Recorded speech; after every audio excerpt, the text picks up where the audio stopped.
They laughed when she stepped into the command room until the alarm screamed and 12 armed enemies closed in. 5 minutes later, the battlefield would fall silent, and no one would ever laugh again. Commander Raven Cole, 32 years old, elite sniper, zero room for error, one trapped team, 12 hostiles, 800 meters of darkness between survival and slaughter. The clock was ticking. The doubters were watching, and failure wasn't an option. She raised her rifle. The wind shifted, and in that moment, everything changed. Before we dive in, if you're hooked, stick with me until the very end. Drop a like, comment where you're watching from, and let me see how far this story travels. Now, let's begin. The helicopter blades carved through thin mountain air like knives through silk, the rotor's rhythmic thump echoing against sheer granite cliffs that stretched endlessly into a bruised twilight sky. Inside the cargo bay, Commander Raven Cole sat motionless, her hands resting on her knees, eyes fixed on nothing, or everything. The vibration rattled through the metal frame, through her boots, through her bones, but she didn't move, didn't blink. She'd learned a long time ago that stillness was a weapon. Across from her, Lieutenant Marcus Webb shifted in his harness, his jaw working over a piece of gum that had long since lost its flavor. He was young, 26, maybe 27, with the kind of square-shouldered confidence that came from too many training wins and not enough real bullets. His eyes kept flicking toward Raven, then away, then back again. Finally, he leaned forward. "First time at Outpost, Griffin?" he asked, voice raised over the rotor noise. Raven's gaze slid toward him, cool, measured. "No." Webb waited for more. When nothing came, he tried again. "Heard it's a tough crowd. Old school types. Not big on change." "Change?" Raven's lips quirked, but there was no humor in it. "Is that what they're calling it now?" Webb opened his mouth, then closed it. He looked toward the cockpit instead. The pilot's voice crackled through the headset. 2 minutes to LZ, Commander." Raven pressed the comms button. "Copy." She stood, movements economical, precise. Her gear hung perfectly balanced, rifle slung across her back, sidearm secured at her thigh, tactical vest loaded with magazines, rangefinder, wind meter, and a dozen other tools of her trade. Everything had a place. Everything had a purpose. Webb watched her check her weapon. A custom-built bolt-action rifle, matte black, no serial number visible. The kind of gun that didn't exist on any official manifest. "That's a Remington 700, right?" Webb asked. "Heard you made over 400 confirmed—" "Stop." The word cut through the cabin like a blade. Webb froze. Raven didn't look at him. She chambered a round, smooth and practiced, then safetied the rifle and slung it back over her shoulder. When she finally met his eyes, her expression was unreadable.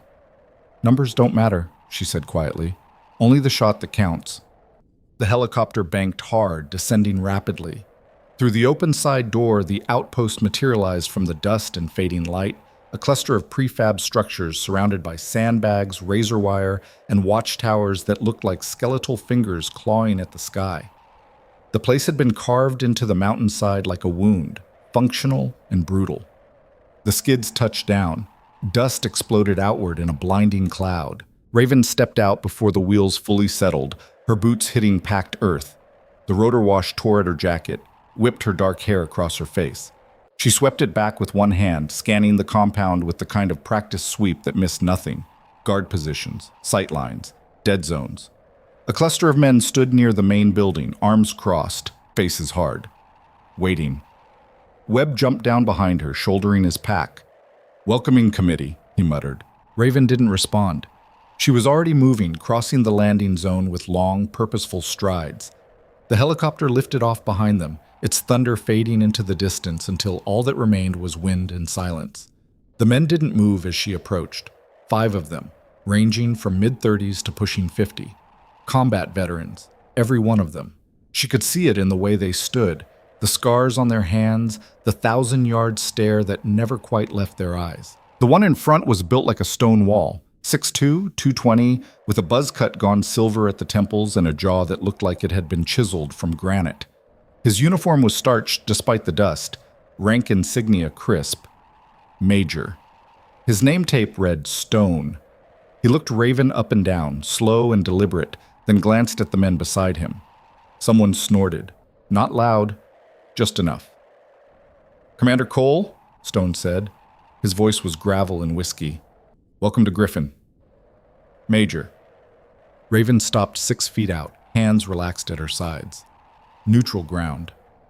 "Hell of a flight in," Stone continued. "Thermals this time of day, wind shear off the ridge, takes a steady hand. The pilots are good." "They are." Stone nodded slowly. "We've been operating out here for 18 months. Good men, experienced, know the terrain, know the enemy." He paused. "Know each other." There it was. The first shot across the bow. Raven met his gaze, unflinching. "I'm sure you do." Yes, but Aunties, One of the men behind Stone shifted his weight, a stocky sergeant with a scar bisecting his left eyebrow. He spat into the dust. 18 months, he echoed. "Not 18 days, not some photo op rotation." Raven turned her attention to him. "You have something to say, Sergeant?" "Briggs." He didn't step forward, but his posture squared. "Just making observations, ma'am." "Observations." Raven's tone was flat. "Noted." Stone raised a hand, subtle but firm. Briggs backed down, but the tension lingered like smoke. "We got word you'd be joining us," Stone said. "Command was enthusiastic about your skills. Said you'd be an asset for specialized operations." He let that hang for a moment. "They didn't mention you'd be taking operational command." "I won't be," Raven replied evenly, "unless the situation requires it." "And who decides when the situation requires it?" "The situation." Stone's eyes narrowed. For a long moment, the only sound was the wind scraping across the compound, rattling the chain link and moaning through the watchtowers. Finally, Stone nodded toward the main building. "Your quarters are ready. Briefing at 0600. We run a tight ship here, Commander. No exceptions." "Understood." "Good." Stone turned to walk away, then paused. "One more thing." Raven waited. "Out here, reputation doesn't mean much. Medals, commendations, headlines back home." He shook his head slowly. "That's all noise. What matters is what you do when the bullets start flying and your team is counting on you." His gaze hardened. "We'll see what you're made of soon enough." He walked away. The others followed, throwing glances over their shoulders, some curious, some hostile, all skeptical. Webb exhaled slowly beside her. "Well, that went great." Raven slung her rifle higher on her shoulder. "Could have been worse." "How?" "They could have shot me." Webb blinked. "That's not comforting." "Wasn't meant to be." Raven started toward the barracks. "Get settled. Stay sharp. And Webb?" "Yeah?" "Stop chewing gum on ops. The smell carries." Webb looked down at the wad in his hand, bewildered. "How did you—" But Raven was already gone, disappearing into the shadows between buildings. The quarters were Spartan. Metal bunk, footlocker, single bulb hanging from the ceiling. A narrow window overlooked the eastern perimeter, beyond which the mountains dropped away into a valley cloaked in creeping darkness. Raven set her gear down methodically, checking each piece, cleaning what needed cleaning, organizing what needed organizing. Muscle memory. Ritual. A knock rattled the door frame. She turned. A woman stood in the doorway, late 20s, lean and wiry, with short-cropped blonde hair and the kind of sharp, intelligent eyes that didn't miss anything. She wore fatigues and a comms headset pushed up on her forehead. Her name tape read Carter. "Commander Cole?" The woman's voice was clipped, professional. "I'm Specialist Carter, comms and intel. Major Stone wanted me to bring you up to speed before the briefing." Raven gestured to the bunk. "Come in." Carter stepped inside, closing the door behind her. She pulled out a tablet, fingers flying across the screen. "Griffin's primary mission is forward observation and reconnaissance. We monitor enemy movement through the valley, coordinate with drone surveillance, and provide targeting data for strike operations. Enemy composition? Varies. Insurgent cells, foreign fighters, local militia. They rotate through the region, use the caves for resupply and staging. We've identified at least 3 major networks operating independently." Carter swiped to a map, topographical, dense with markings. "Terrain is brutal. No roads, limited air support due to weather patterns.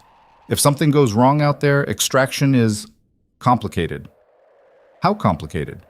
Carter met her eyes. Last month, a patrol got pinned down in Sector 7. By the time QRF arrived, 2 KIA, 4 wounded. It took 6 hours. 6 hours. Yes, ma'am. Raven studied the map, committing routes and elevations to memory. What's the enemy's capability? They're not amateurs. Small arms, RPGs, some heavier machine guns. They know the land better than we do, and they're patient. They'll wait days for the right shot. Carter hesitated. We've also had reports of counter-sniper activity. That got Raven's attention. Reports? 3 incidents in the last 2 months. Long-range kills, precise placement, professional execution. Whoever they are, they're good. Good enough to worry about? Carter's jaw tightened. Good enough that Sergeant Hayes won't go near the ridgeline anymore. And Hayes has been here since day 1. Raven filed that away. Anything else? Just, Carter paused, choosing her words carefully. The men here, they've been through a lot.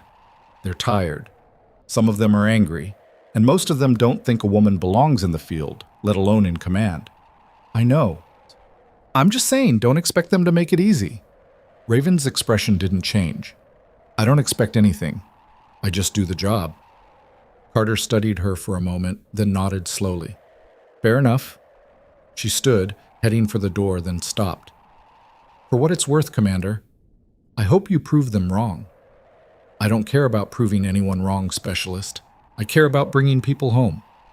Carter smiled, small, genuine. Then you're already better than half the officers I've worked with. She left. Raven returned to the window, watching the darkness swallow the valley whole. Somewhere out there, in the folds of rock and shadow, someone was watching back. She could feel it. The briefing room was cramped. Folding table, metal chairs, a projector throwing a pale blue glow onto a stained wall. The air smelled like coffee and sweat, and something metallic that might have been blood or might have been rust. Stone stood at the head of the table, arms crossed. Briggs sat to his right, still glowering. Across from them were 3 others. Hayes, a thin, wiry man with nervous hands. Ortega, built like a fire hydrant with a thick mustache. And Daniels, the youngest of the group, with freckles and red hair that made him look about 17. Raven entered exactly at 0600. Every eye tracked her as she took a seat near the back, away from the table, observing. Stone didn't acknowledge her. He tapped the table and Carter activated the projector. A satellite image appeared, grainy, black and white, riddled with thermal signatures.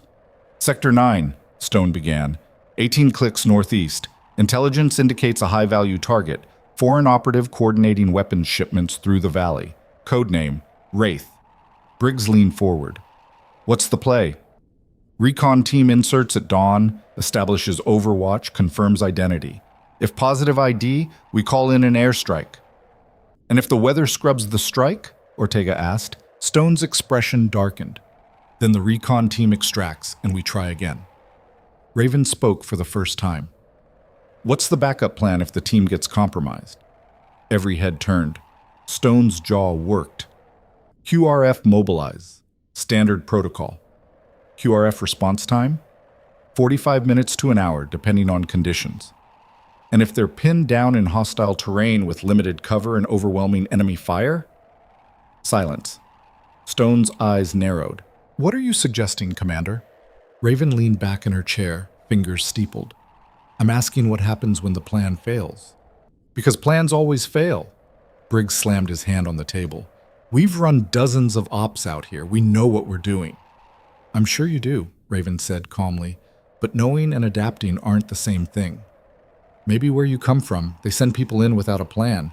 Sergeant, Stone's voice cracked like a whip. Briggs shut up, fuming. Stone turned back to Raven.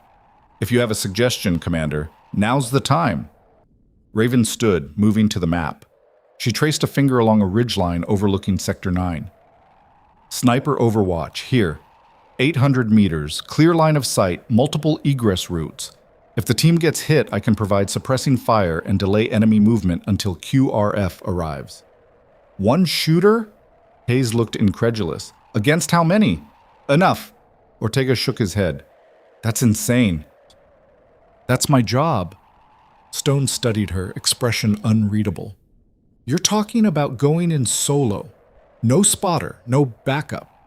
Correct. And if you get compromised? I won't. But if you do? Raven met his gaze. Then the recon team still has a better chance than they would without me. The room went silent. Carter looked between Stone and Raven, tension crackling like static electricity. Finally, Stone exhaled. Negative. Too much risk, not enough gain. We stick to the original plan. Understood. Raven returned to her seat without argument. Stone blinked, clearly expecting a fight. When none came, he continued the briefing, detailing timelines, equipment checks, radio frequencies. Raven listened, memorizing everything, saying nothing. The meeting ended. The men filed out, muttering amongst themselves. Stone remained, watching Raven as she gathered her notes. You disagree with my call, he said. It wasn't a question. Raven looked up. It's your command, Major. That's not an answer. She held his gaze. You asked for my assessment. I gave it. You made your decision. That's how this works. Stone stepped closer, lowering his voice. I've read your file, Cole. All of it. The redacted parts, too. His eyes were hard. You've got skills. No one's disputing that. But skills don't mean you're a team player. And out here, lone wolves get people killed. I'm not a lone wolf, Major. I'm a sniper. There's a difference. Is there? Raven's expression didn't waver. A lone wolf acts for itself. I act for the mission, for the team. Even when the team doesn't trust me yet. Stone studied her for a long moment, then nodded slowly. We'll see. He turned toward the door, then paused. One more thing. If you ever contradict me in front of my men again, we're going to have a problem. Noted. He left. Carter emerged from the shadows near the projector, shutting it down. You handled that well.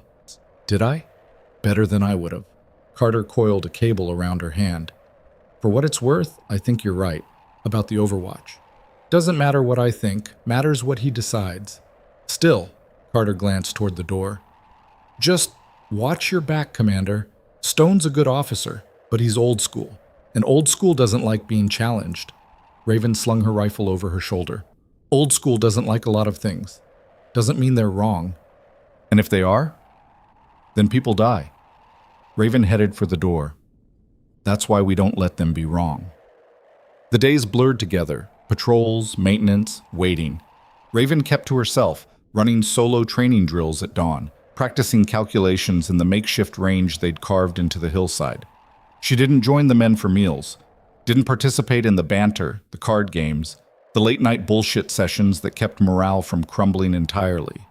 She could feel their eyes on her, always watching, always measuring, waiting for her to fail. On the third day, Daniels approached her at the range. He stood awkwardly at the edge of the firing line, hands shoved in his pockets. Commander? Raven looked up from her scope adjustments. Daniels. He shifted his weight. I wanted to ask, can I watch? Your technique, I mean. I'm trying to get better at long range and... No. Daniels blinked. Oh, okay, sorry. I just thought... You thought wrong. Raven returned to her rifle. This isn't a classroom. I'm not here to teach. Right, yeah, sorry. Daniels backed away, face flushed. He made it 5 steps before Raven spoke again. Daniels. He turned. Your breathing's off. You're holding too long before the shot. Let it out halfway, then squeeze. Don't fight the rifle. Daniels stared. Thanks, Commander. Raven didn't look up. Don't thank me. Just fix it. He jogged off, something like hope in his stride. Carter appeared beside her a moment later, arms crossed, smirking. That was almost nice of you. Wasn't nice. Was practical. Dead weight gets people killed. Uh-huh. Carter's smirk widened. Keep telling yourself that. Raven ignored her, lining up another shot. The target was a rusted oil drum 800 meters downrange, barely visible through the heat shimmer. She breathed in, out, halfway, held, crack. The drum rang like a bell, a perfect center hit. Carter whistled low. Every time I see you shoot, it's like watching magic. It's math. Wind, distance, gravity, temperature.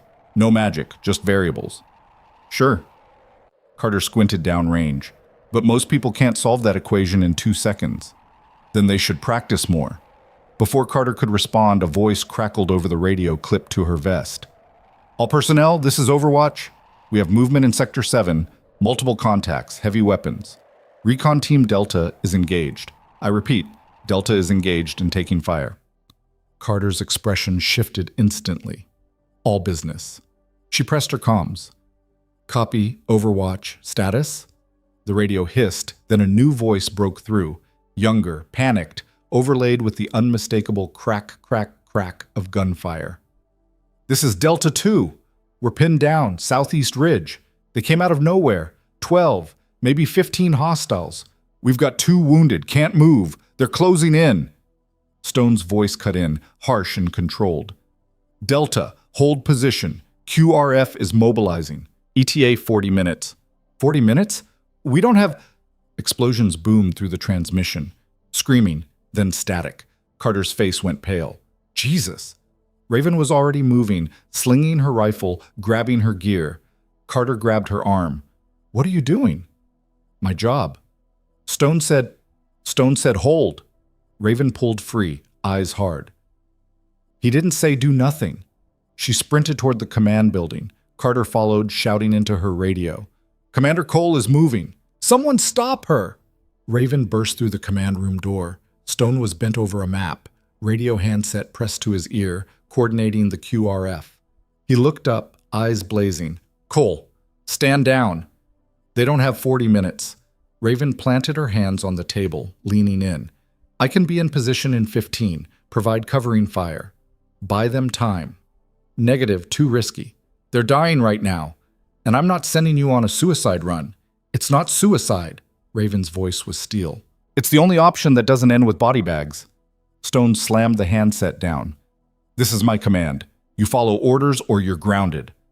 Raven stared him down, jaw clenched, every muscle coiled. The room held its breath. Then she straightened, nodded once. Copy. She turned and walked out. Stone exhaled, running a hand over his face. Briggs stepped forward. You think she'll actually stand down? Stone looked toward the door, doubt creeping into his eyes. I don't know. Raven moved through the compound like a ghost, checking her rifle, her magazines, her rangefinder. Her mind was already calculating distance to Sector 7, terrain elevation, wind patterns at this time of day. 15 minutes. She could make it in 12 if she pushed. Webb appeared, jogging to catch up. Commander, what's the play? There is no play. Stand down. Bullshit. Webb's voice was low, urgent. I know that look. You're going. Raven stopped, turning to face him. If I go, it's insubordination. Stone will have me court-martialed. If you don't go, Delta dies. Webb met her eyes. What's the point of being the best if you don't use it when it counts? For a moment, Raven said nothing. Then she handed him her sidearm. Hold this. If I'm not back in 2 hours, give it to Stone. Tell him I acted alone. Webb took the weapon. What do you need from me? Stay off the comms. Don't get involved. And if anyone asks, you tried to stop me. Tried? Raven's lips quirked. You weren't very good at it. She ran. Behind her, alarms started blaring. Stone's voice boomed over the PA system. Commander Cole, return to base immediately. That's a direct order. Raven didn't slow down. She hit the perimeter fence at a dead sprint, vaulted over the razor wire, and disappeared into the rocks beyond. The mountain swallowed her whole. And in the valley below, 12 enemies tightened their circle around Delta Team, unaware that a hunter had just entered the field. The sun was setting, and Raven Cole was done asking for permission. The ridge was a knife edge of stone and dirt, wind screaming across its face like something alive and angry. Raven moved low, rifle slung tight across her back, boots finding purchase on rocks that crumbled under her weight. Below, muzzle flashes lit the darkness, Delta Team pinned in a dried riverbed, bodies pressed against boulders, bullets chewing the stone to dust. She counted the hostiles, 12 visible, maybe more in the shadows. Delta was down to 4 effectives, 2 wounded. They were out of time. Raven found her position, a flat outcrop overlooking the kill zone, 800 meters downrange. Perfect sight lines. No cover behind her, but that didn't matter. If someone got close enough to shoot her from behind, she was already dead. She dropped to her stomach, deploying the bipod, checking the scope. The reticle swam into focus, crystal clear, magnified, steady. Her heartbeat slowed, breath deepened, the world narrowed to wind, distance, and target. The radio crackled in her ear. Stone's voice, icy with fury. "Cole, if you can hear this, turn around. Now." She didn't respond. Couldn't afford the distraction. Her crosshairs settled on the first target, an enemy fighter moving between cover, RPG slung over his shoulder. The shot was clean, 800 meters, 15-knot crosswind from the southwest, uphill angle adding 2 degrees of elevation. She adjusted, breathed, squeezed. The rifle kicked. The sound cracked across the valley like thunder. Downrange, the fighter dropped, the RPG clattering uselessly into the dirt. For a heartbeat, everything froze. Then chaos erupted. The enemy formation scattered, shouting, searching for the shooter. Raven was already chambering the next round, acquiring the second target, a machine gunner raking Delta's position. She led him by half a body length, compensating for his movement. Crack! He went down mid-stride. Delta's radio exploded with disbelief. "What the hell? Someone's shooting them! Who's out there?" Raven didn't answer. Third target, fourth. Each shot measured, deliberate, precise. She moved through them like clockwork. Each pull of the trigger another enemy removed from the equation. The hostiles were panicking now, firing wildly into the darkness, hitting nothing. They couldn't see her, didn't know where the death was coming from. Raven allowed herself 1 second of satisfaction. Then the wind changed. A bullet slammed into the rock 6 inches from her head, shards exploding across her face. She rolled left, instinct overriding thought, another round cracking past her ear. Counter sniper. Raven's pulse spiked. She pressed herself flat, scanning the opposite ridge through her scope. There. A muzzle flash. Maybe 900 meters out. Elevated position. Professional setup. Whoever it was, they were good. The radio crackled. Stone's voice, different now. Controlled, but urgent. "Cole? I don't know what you're doing, but QRF is 10 minutes out. If you're there, get out, now." Raven keyed her mic, voice calm. "Delta's got 5 minutes if I don't finish this. Then finish it and extract." She didn't respond. The counter sniper fired again, close enough that she felt the pressure wave. They were zeroing in. Raven made a choice. She moved, not back, not to safety, forward. She scrambled down the ridge, using the terrain for cover, closing the distance. The enemy sniper would expect her to retreat, to seek better cover. Instead, she was flanking, cutting through a dry creek bed choked with scrub and stone. Bullets tracked her, kicking up dirt. She didn't stop. 200 meters. 150. 100. She saw him. A figure prone on a ridgeline, rifle trained on her last position. Waiting. Raven dropped, bringing her rifle up. The angle was wrong, the shot nearly impossible. 60 degrees uphill, wind gusting, her own pulse hammering. They turned toward each other at the same time. 2 snipers. 1 second. The world held its breath. Raven fired. The enemy sniper fired. Both rifles cracked as one, sound merging into a single thunderclap that echoed across the valley. Then silence. Raven lay motionless, waiting for pain, waiting to feel the bullet tear through her. Nothing. She looked up. The enemy sniper was slumped forward, rifle sliding from lifeless hands, tumbling down the rocks. Raven had missed her mark by centimeters. The enemy's shot had been even closer. She could see the torn fabric on her shoulder, the bullet having passed through without touching skin. She sucked in a breath, tasted dust and adrenaline. Below, Delta team was shouting, engines roaring in the distance. QRF had arrived.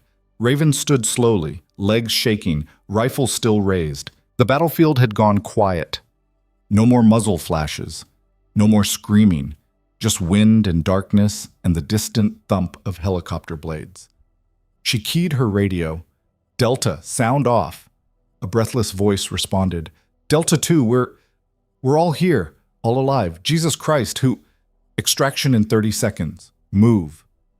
"Copy." Raven turned and started the long climb back to base. Behind her, the valley was silent, and somewhere in the darkness, Major Stone was waiting. The compound's floodlights burned like accusatory eyes as Raven climbed the last 50 meters to the fence line. Her legs were lead, her shoulders screaming from the near miss that had torn fabric but left skin intact. Dust caked her face, mixing with sweat and the metallic taste of adrenaline that still hadn't faded. She could see them waiting. A wall of silhouettes backlit by harsh white light, arms crossed, rifles slung. Stone stood at the center, statue still, his expression carved from granite. Raven didn't slow down, didn't hesitate. She walked straight through the gate, past the razor wire, past the guards who stepped aside like she carried a plague. Stone's voice cut through the night. "Commander Cole?" She stopped, didn't turn around. "Face me!"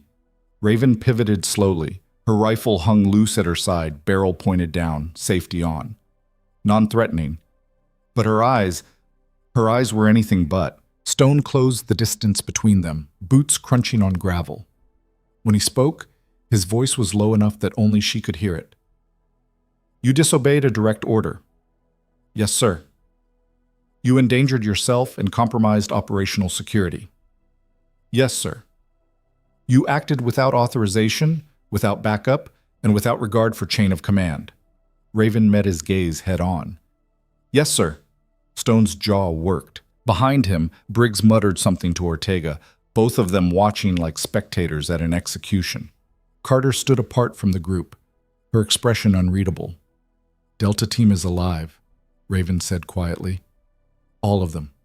No casualties." "That's not the point." "Isn't it?" Stone stepped closer, voice dropping to a razor's edge. "The point, Commander, is that you made me look like a fool in front of my men. You decided you knew better than everyone else. You went rogue. I went to work. You went against orders. I saved lives." Raven's voice didn't rise, but the intensity behind it hit like a shockwave. 12 hostiles eliminated, 1 enemy sniper neutralized, Delta extracted with 0 losses. What part of that was wrong, Major? Stone's face flushed red. "The part where you ignored..." "Ignored what?" "A decision that would have gotten 4 men killed." Raven took a step forward, closing the gap. "You said 40 minutes. They had 5. I did the math. Someone had to. It wasn't your call to make." "Then whose was it?" Raven's eyes blazed. "Because from where I stood, no one else was making it." The silence that followed was suffocating. The wind had died, leaving only the hum of generators and the distant crackle of radio chatter. Every man in that compound was listening, watching the 2 officers face off like gunslingers in the middle of a dusty street. Finally, Stone spoke. His voice was cold, controlled. "You're confined to quarters pending formal review. Surrender your weapon." Raven unslung her rifle without hesitation, holding it out. Stone took it, his grip tight enough to make the metal creak. "Dismissed." Raven turned and walked toward the barracks. She could feel their eyes burning into her back.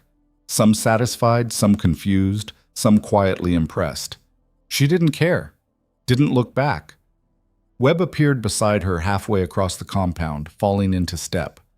"That went well?" "Oh, shut up, Webb." "Just saying. Could have been worse. Could have been better. Could have been dead." Webb glanced at her, concern flickering across his young face. "You came back. That's something." Raven didn't respond. She pushed through the barracks door and into the narrow hallway, fluorescent lights buzzing overhead. Her quarters were at the end. Metal door, no nameplate, just a number stenciled in faded paint. She stepped inside and closed the door. The walls pressed in. The silence roared. Raven sat on the edge of the bunk, hands resting on her knees, and let herself breathe. Just breathe. Her fingers were still steady, no tremor, no shake. But inside, the adrenaline was crashing, leaving behind exhaustion that went bone deep. The enemy sniper's face flashed through her mind. Just a shadow, really. A silhouette against the rocks. She'd never seen their eyes, never heard their voice. But in that single second before the shots, there had been recognition.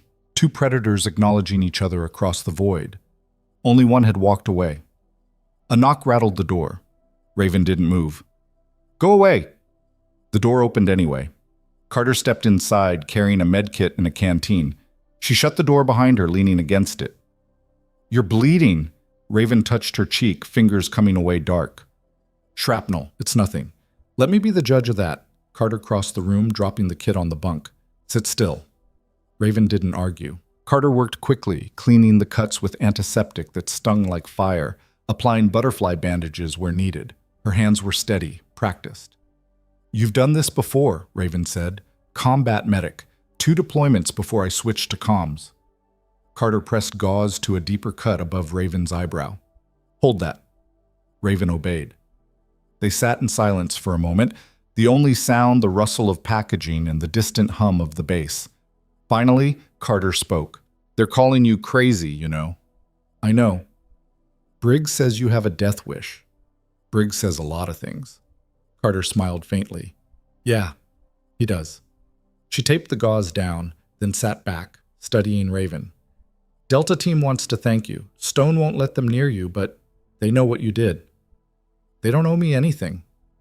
Maybe not, but they're alive because of you." Carter capped the antiseptic, packing the kit. "That counts for something." Raven looked down at her hands, calloused, scarred, the hands of someone who'd pulled a trigger more times than she could count. "Does it?" Carter didn't answer right away. When she did, her voice was softer. "Stone's not a bad officer, but he's scared." That got Raven's attention. Of what? Of change, of losing control, of someone coming in and proving that his way isn't the only way. Carter stood, slinging the kit over her shoulder. "You did that tonight, and now he has to decide if he's going to adapt or double down." "What do you think he'll do?" Carter paused at the door. "I think he's a soldier, and soldiers don't like admitting they're wrong." She glanced back. "Get some rest, Commander. Tomorrow's going to be rough." She left. Raven lay back on the bunk, staring at the ceiling.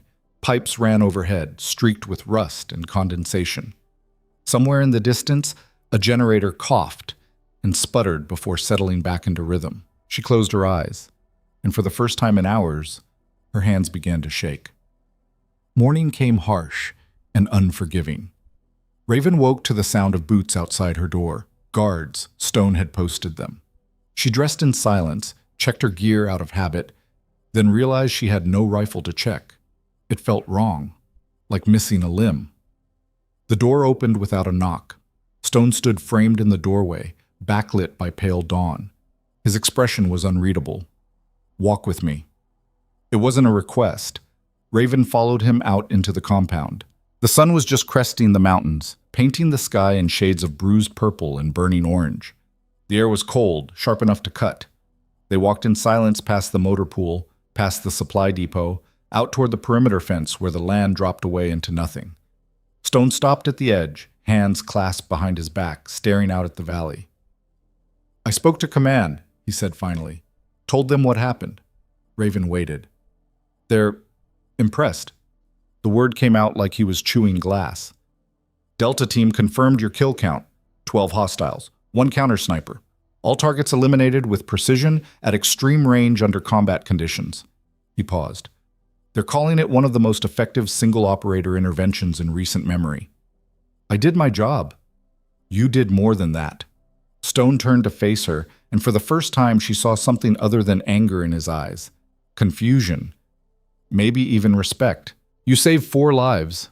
Maybe more, if that enemy sniper had stayed in play." "So what happens now?" Stone exhaled slowly. "Officially, you're being reprimanded for insubordination. It goes in your file. Non-negotiable." "Understood." "Unofficially."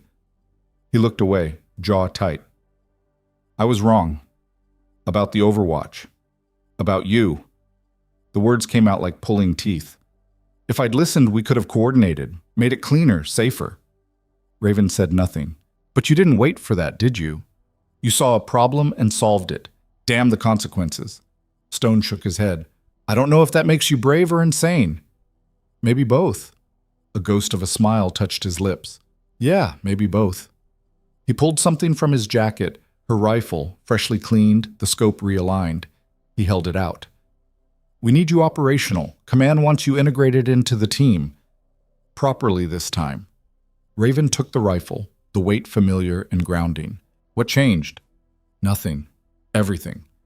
Stone looked back at the valley. "I've been running this outpost my way for 18 months.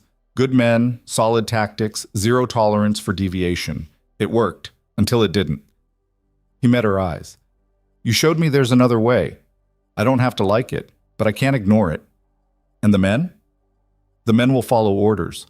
Some of them might even start to trust you. He paused. But you have to meet them halfway, Cole. No more lone wolf operations. You want to be part of this team? You act like it. Raven considered that. Fair enough. Stone extended his hand. We good? She shook it. His grip was firm, calloused, the handshake of someone who'd earned every scar. We're good. Then let's get to work. Briefing in 30.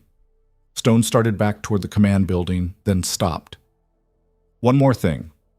Sir? That shot, the counter sniper. 900 meters uphill, wind shear, moving target. His eyes narrowed. How the hell did you make it? Raven's expression didn't change. Practice. Bullshit. I've seen 100 snipers. None of them shoot like you. She met his gaze, steady and unflinching. Then maybe you've been working with the wrong snipers. Stone stared at her for a long moment, then shook his head. Yeah, maybe I have. He walked away. Raven stood alone at the perimeter, rifle in hand, wind pulling at her jacket. Below, the valley stretched endlessly, shadows and light playing across its surface like a living thing. Somewhere out there, more enemies waited. More fights, more chances to prove or disprove what everyone thought they knew about her. She chambered around, smooth and practiced, then safetied the rifle. Let them watch. Let them doubt. She'd show them the truth one shot at a time. Mchaka. The briefing room felt different, smaller somehow.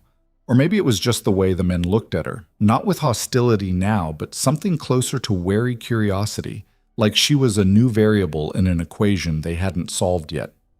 Stone stood at the head of the table, Carter beside him with her tablet glowing. Briggs, Ortega, Hayes, Daniels, all present. Webb leaned against the back wall, arms crossed, watching. Listen up, Stone began. Intelligence confirms increased enemy activity in sectors 8 and 9. They're moving weapons through the valley, likely in response to yesterday's engagement. He nodded to Carter, who pulled up satellite imagery. Raven studied the photos. Thermal signatures clustered near cave entrances, supply routes carved into the hillsides, defensive positions that would make a frontal assault suicidal. Our mission is surveillance and interdiction, Stone continued. We identify supply caches, track movement patterns, and relay targeting data to air support.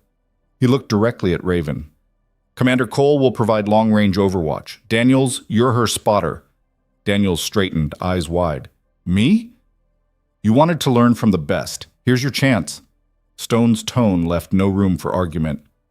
Briggs, Ortega, Hayes, you're on patrol. Standard sweep pattern. Maintain radio contact. Webb, you're with me coordinating from base. Oh, Briggs shifted in his seat. What's the ROE? Weapons free on confirmed hostiles. Avoid civilian contact. If things go sideways, fall back and call for support. Stone's gaze swept the room. We do this smart. We do this together. Questions? Ortega raised a hand. What if we encounter another counter sniper? The room went quiet. Stone looked at Raven. Commander? All eyes turned to her. She leaned back in her chair, fingers steepled. You won't encounter them. They'll encounter you. And if they're smart, they'll take the shot before you know they're there. Comforting, Hayes muttered. Wasn't meant to be. Raven's expression was flat. Counter snipers don't play fair. They wait. They watch. They learn your patterns, your habits, your mistakes. Then they exploit them. So what's the counter? Daniels asked. Don't have patterns, don't repeat routes, don't get predictable. She paused. And if you think someone's watching you, they probably are. Move, Briggs snorted. You make it sound like we're already dead. You're not dead, you're just targets. There's a difference. Raven stood, moving to the map. The enemy sniper I engaged yesterday was professional. Military trained, patient, disciplined. That means there are more. And they're learning from their losses. Stone nodded grimly. Which is why we adapt. No heroics, no unnecessary risks. We execute the mission and come home. He looked at each of them in turn. Clear? A chorus of affirmatives. Good. Wheels up in 1 hour. Dismissed. The men filed out. Raven gathered her notes, but Stone caught her arm. A word. She waited. Stone lowered his voice. Daniels is green. Eager, but green. Keep him alive. I'll keep him useful. Alive is up to him. Cole.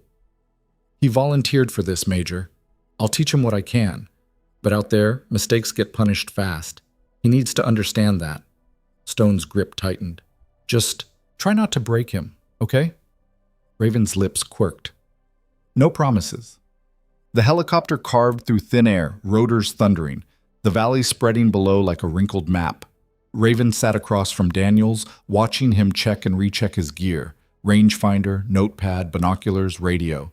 His hands were steady, but his eyes gave him away, nervous, excited, scared. She leaned forward, voice cutting through the engine noise. First time in Overwatch? Daniels nodded. Yes, ma'am.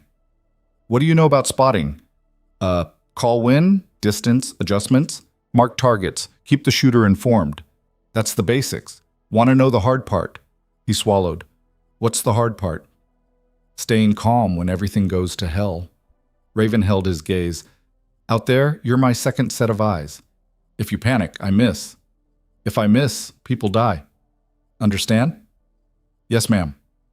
Don't call me ma'am. Call me Raven. We're partners now. Daniels blinked, then nodded. Okay, Raven. Good. She sat back. Now tell me, what's your biggest fear? The question caught him off guard.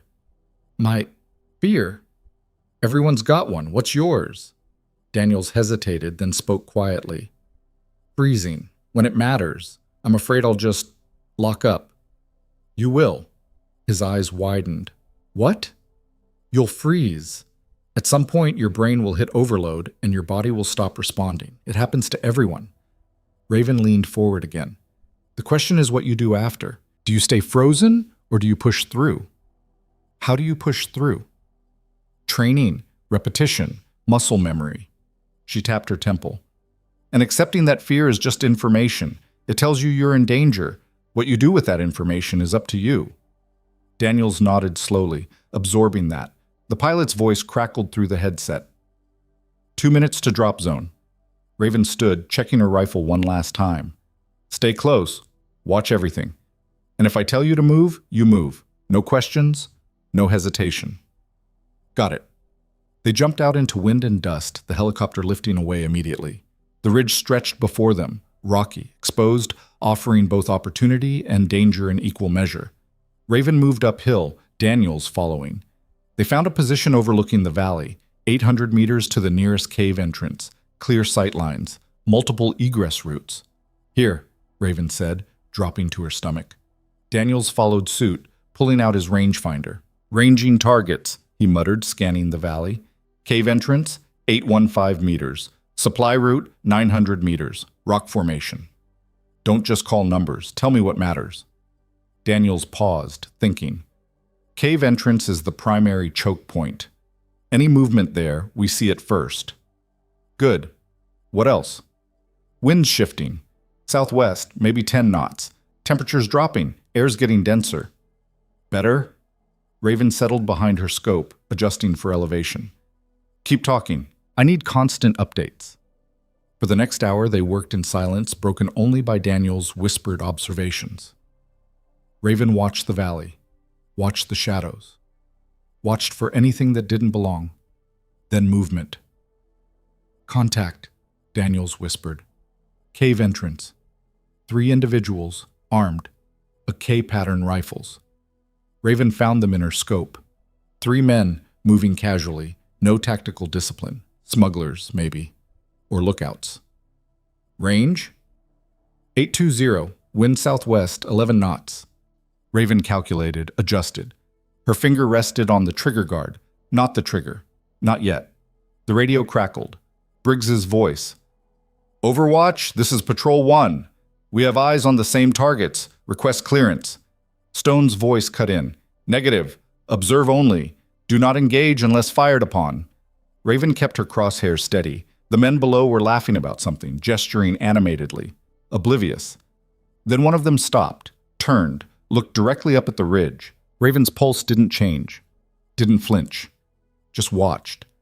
The man said something to his companions. They all looked up now, scanning, searching. Daniels tensed. They see us. They see something, not us. How do you know? Because we're still alive. The men below conferred briefly, then moved back into the cave, disappearing like smoke. Briggs's voice again. Overwatch, targets are RTB. What's your read? Raven keyed her mic. They're spooked. Either they spotted something or someone warned them. Could be a patrol, Stone said. Or a radio intercept. Stay sharp. Raven scanned the opposite ridge, looking for anomalies. Movement, reflections, anything. There, a glint of metal, 900 meters out, just for a second, then gone. Her blood went cold. Daniels, northeast ridge, check it. He swung his binoculars. I don't see it. Look harder. Seconds ticked by, then Daniels' breath caught. Oh shit, is that scope reflection? Someone's watching us. Raven's voice was ice, and they know we're here. The valley suddenly felt a lot smaller. Daniel's voice shook. What do we do? We don't panic. Raven shifted her position slightly, never taking her eye from the scope. Call it in. Daniels keyed his radio. Command, Overwatch. We have possible hostile observer on the northeast ridge. Recommend immediate relocation. Stone's response was instant. Copy. Hold position. We're pulling Patrol 1 back. Stay low. Raven didn't move. Couldn't move. If the enemy sniper was watching, any significant motion would confirm their position. It became a game of patience, of nerves. Minutes crawled by. The sun climbed higher, heat rippling across the rocks. Sweat dripped down Raven's spine, but she didn't wipe it away. Didn't blink. Then, movement. Not on the ridge. In the valley. A vehicle rolled into view. Old pickup truck, bed loaded with crate. 4 men, heavily armed, dismounting near the cave entrance. Daniels whispered, New contacts. Raven tracked them through her scope. Professional, disciplined, not smugglers. Fighters, she murmured. Well-trained. One of them carried a radio. He spoke into it, then pointed directly at Raven's position. Her stomach dropped. They know exactly where we are, she said. We're compromised. Before Daniels could respond, the world exploded. Rounds snapped overhead. Crack, crack, crack. Chewing the rocks behind them to shrapnel. Raven rolled left, dragging Daniels with her, both of them scrambling for cover as bullets stitched the ridge. Move, Raven shouted. Go, go, go. They slid down the backside of the ridge, rocks scraping hands and knees, the thunder of gunfire chasing them. Raven's mind raced. Enemy had the high ground, knew their position, had them pinned. The radio screamed with overlapping voices. Stone, Briggs, Carter, all shouting over each other. Raven keyed her mic. Overwatch is compromised. Enemy has our position. We're falling back to secondary. Negative. Stone's voice was sharp. Patrol 1 is under fire. They need suppression. Raven skidded to a stop. Below, through the rocks, she could see muzzle flashes. Briggs and the others pinned down, enemy fighters advancing on their position. Daniels grabbed her arm. We have to go. Raven looked at him, looked at the valley, at the men who were about to die. She made a choice. Get to cover, call in our position, tell Stone we're engaging. Are you insane? They'll kill us. They'll kill them first. Raven shoved him toward a boulder. Move. She scrambled back up the ridge, ignoring the bullets, ignoring the fear screaming in her brain. She found a crack in the rocks. Narrow, barely enough room, but it would work. She dropped prone, brought her rifle up, found the first target. The fighter advancing on Briggs's position never saw it coming. Crack. He dropped. Raven chambered another round. Second target. Third. The enemy scattered, shouting, trying to find her, but she'd chosen her position well. Narrow field of fire, minimal exposure, perfect line to the kill zone. She was a ghost, a phantom, death from nowhere. Below, Briggs and his team used the confusion to fall back, returning fire as they moved. The radio crackled. Stone's voice tight with something that might have been respect. Overwatch, you magnificent crazy. The world went white. The explosion hit like a freight train, concussive force slamming Raven backward. Her ears rang, couldn't hear, couldn't think. She blinked, vision swimming, smoke everywhere, dust, blood on her hands. Whose blood? Daniels appeared beside her, face pale, shouting something she couldn't hear. He grabbed her rifle, her gear, hauling her to her feet. They ran. Bullets chased them down the ridge, through the rocks, into the labyrinth of stone and shadow that was the only thing keeping them alive. Raven's hearing came back in stages, first just ringing, then muffled explosions, then finally voices. Extraction point, Bravo! Repeat! Fall back to Bravo! She stumbled, caught herself, kept moving. Daniels was beside her, face streaked with dirt, eyes wide but steady. You okay? He shouted. Define okay, Raven gasped. Behind them, the firefight raged, but they were clear. For now. They reached the extraction point, a flat clearing 2 clicks from the ridge. The helicopter was already inbound, rotors a distant thunder growing louder. Briggs and the others appeared from the rocks, moving fast, firing over their shoulders. Ortega was limping, Hayes supporting him. The helicopter touched down.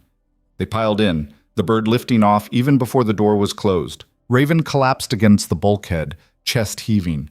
Daniels sat beside her, hands shaking now that the adrenaline was fading. Stone's voice crackled through the headset. Overwatch, Patrol 1. Sitrep. Briggs responded, breathless. All accounted for. Ortega took shrapnel, non-critical. We're RTB. Copy. Good work. A pause. All of you. Raven closed her eyes. Her hands were steady again, always steady. But somewhere in the valley behind them, the enemy was watching, learning. And next time, they'd be ready. The debriefing was quick, clinical. Casualty count, 0 friendly, 8 confirmed enemy KIA. Material damage, minimal. Mission status, compromised but successful. Stone dismissed the men but asked Raven to stay. When the room cleared, he turned to her. That was close. Always is. We're going to have to rethink our approach.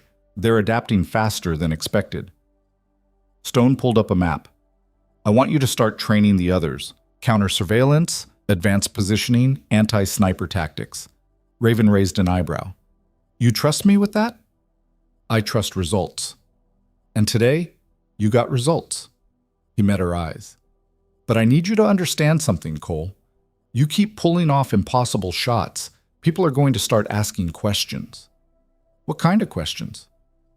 The kind that dig into your past. Into where you learned to shoot like that. Into who trained you. Stone's gaze hardened. And I get the feeling you don't want those questions answered. Raven's expression didn't change, but something flickered behind her eyes. My past is classified. I know, I tried to access your full file, got stonewalled by 3 different agencies. Stone crossed his arms. So I'll ask you directly, what aren't you telling me? For a long moment, Raven said nothing. Then she stood, moving to the window. The valley stretched endlessly below, shadows lengthening as the sun dropped toward the horizon. I was part of a program, she said quietly. Long-range interdiction, deep cover, the kind of work that doesn't make reports. Black ops. Blacker than black. She didn't turn around. For 5 years, I didn't exist. No name, no rank, no record, just targets and timelines. How many? Enough. Stone absorbed that. And then? And then the program ended. I came back. They gave me a name again, a rank, a fresh start. She finally looked at him. But you don't forget that kind of work, Major. It stays with you. Is that why you shoot like that? Why you move like that? That's why I survive. Raven's voice was flat. Out there, second place is a body bag. So you train until there's no second place. Just first, or dead. Stone nodded slowly. And the enemy snipers? What about them? You recognize their tactics, their discipline, like you've seen it before. Raven's jaw tightened. Because I have. Some of the people I've faced, they came from programs like mine. Different countries, same training, same job. She paused. We're all ghosts, Major. The only difference is whose flag we're haunting under. The silence stretched. Outside, the compound settled into evening routines, guard changes, chow lines, the mechanical rhythm of a military base at the edge of nowhere. Finally, Stone spoke. I won't dig. Your secrets are yours. But if there's anything I need to know, anything that could compromise this team, you tell me. Clear? Clear? Good. He moved toward the door, then stopped. For what it's worth, Cole, I'm glad you're on our side. Raven almost smiled. So am I, Major. So am I. He left. Raven stood alone in the empty room, watching the darkness swallow the valley. Her reflection stared back from the window. Hard eyes, scarred hands, a face that had seen too much and said too little. Somewhere out there, another sniper was waiting. Another ghost from another program, sent to do the same impossible job she'd been doing her whole life. And when they met again, only one would walk away. She touched the window glass, cold against her fingertips. Come find me, she whispered to the darkness. Let's see who's better. The valley offered no answer, just whined in silence and the weight of battles yet to come. The darkness outside her window held no answers, only questions that multiplied with each passing hour. Raven pressed her forehead against the cold glass, her breath fogging the surface in shallow clouds. Behind her, the barracks room felt smaller than ever, 4 walls and a ceiling that seemed to press down with the weight of everything unsaid. A distant explosion rolled across the valley like thunder. She counted the seconds, 7 kilometers out, maybe 8. Someone else's fight, someone else's problem. For now. She turned from the window and reached for her rifle, muscle memory guiding her hands through the disassembly even in the dark. Bolt carrier group, firing pin, trigger assembly, each piece coming apart like a puzzle she'd solved 1,000 times before. The routine calmed her, gave her something concrete to focus on while her mind worked through the larger problem. The enemy knew their tactics now, knew their positions, their patterns, their weaknesses. And somewhere out there, a counter-sniper with training that matched her own was studying those patterns, waiting for the perfect moment to strike. A professional would be patient, would take time, would wait for the high-value target that justified the risk, which meant Raven had maybe 48 hours before the next move. She was reassembling the trigger group when boots echoed in the hallway outside. Not the steady rhythm of guards changing shifts. These were running, urgent, accompanied by shouts that cut through the night like knives. Raven had her rifle assembled and was moving toward the door before her conscious mind registered the alarm. She stepped into the hallway just as Webb came sprinting around the corner, face pale, eyes wide. Commander! Command Center! Now! Stone wants everyone— What happened? Recon drone went down over Sector 10. Last transmission showed enemy convoy, heavy weapons, vehicles, at least 40 hostiles moving through the valley. Raven was already running. When? 18 minutes ago. Stone's assembling a response team. They burst into the command center together. The room was controlled chaos. Carter hunched over her console, fingers flying across keyboards. Stone bent over a tactical display with Briggs and Ortega flanking him. Hayes stood near the radio array, headset clamped to his ears, his face grave. Stone looked up as Raven entered. Commander? Good. Look at this. She moved to the display. Drone footage, grainy and thermal enhanced, showed a column of vehicles snaking through a narrow canyon. Trucks, jeeps, what looked like a technical with a heavy machine gun mounted in the bed. The timestamp read 0342 hours, 16 minutes ago. How many? Raven asked. Minimum 40 combatants, Carter said, not looking up from her screen. Could be more. Convoy stopped here. She highlighted a section of the map. At this cave system. Been there for the last 14 minutes. Resupply point, Briggs muttered. Has to be. That's where we've been tracking weapons movements. Stone straightened. Command wants them hit, hard, before they disperse back into the population. Air support? Raven asked. Negative. Weather front moving in, ceilings dropping, visibility's shit. No birds flying for at least 6 hours. Stone's jaw clenched. We're on our own. Ortega shook his head. 40 hostiles in fortified positions? We've got what, 12 effectives? That's suicide. Not if we're smart. Stone traced a finger along the map. Canyon walls provide natural funneling. We set up kill zones here and here, force them into a crossfire. They'll see it coming, Raven interrupted. Professionals don't get ambushed in obvious choke points. They'll send scouts, check the high ground, clear the approaches. By the time we spring the trap, they'll be ready. Stone's eyes narrowed. What's your alternative? Raven studied the map, her mind calculating angles, distances, timing. The canyon was a natural fortress, high walls, limited entry points, perfect defensive terrain. A conventional assault would be a bloodbath, but there was another option. She pointed to a ridgeline overlooking the cave entrance. Sniper nest, 1,200 meters, elevated position, complete coverage of the target area. 1,200 meters? Hayes looked incredulous. That's extreme range, I know. Raven's finger moved across the map. But it's doable. I take the nest, provide suppressing fire. You hit them from the canyon floor while they're pinned, force them into a kill box they don't see coming. Briggs snorted. One shooter against 40 targets? You're dreaming. I don't need to kill 40. I need to kill the right 10. Raven's voice was ice. Take out their leadership, their heavy weapons operators, their drivers. The rest will break. And if they don't, then you extract and I cover your withdrawal. Stone studied her, the tactical display casting harsh shadows across his face. You're talking about holding that position alone. No backup, no support. If they flank you, they won't. You can't know that. Yes, Raven said quietly.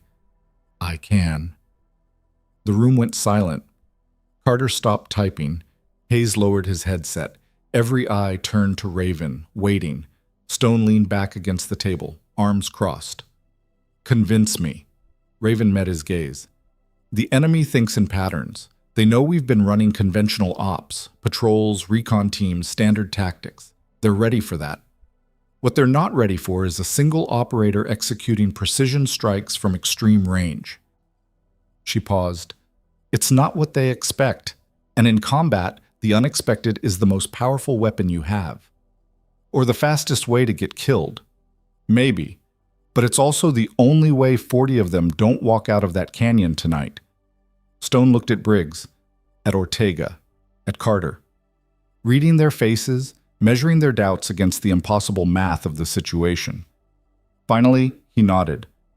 We do it your way, but you take Daniels as your spotter. No.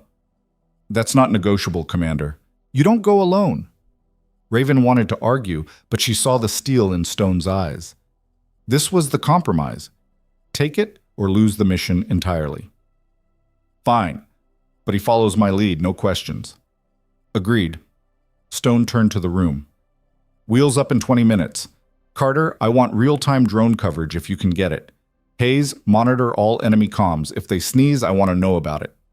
The room exploded into motion, men grabbing gear, checking weapons, running through pre-combat rituals that had kept them alive this long. Raven found Daniels near the armory, loading magazines with hands that shook just slightly. You ready for this? She asked. He looked up, swallowing hard. Honestly? Terrified. Good. Fear keeps you sharp. She grabbed her own ammunition, began loading. Stay close, stay quiet, and when I tell you to move, you move. Clear? Clear. Webb appeared beside them, handing Raven a radio headset. Encrypted channel. Command wants you on the net the whole time. Copy. Raven fitted the headset, adjusting the mic. How's your Mandarin? Webb blinked. My what? Never mind. She slung her rifle over her shoulder, secured her sidearm. If things go sideways tonight, you make sure Carter gets all my notes. Everything I've observed about enemy tactics, counter-sniper protocols, all of it. Why are you talking like... Just do it, Webb. His face went pale, but he nodded. Yes, ma'am. Raven clapped him on the shoulder once, brief, human, then moved toward the helicopter pad. Behind her, the command center hummed with controlled urgency, men preparing to run toward death with nothing but training and trust to guide them. She'd seen it before, too many times. The question was always the same. Who would come back? The helicopter insertion was surgical, fast, low, lights out. They dropped Raven and Daniels on the backside of the ridge, 3 kilometers from the target zone, then banked hard toward the staging area where Stone and the assault team would wait for her signal. The night swallowed the helicopter's sound within seconds.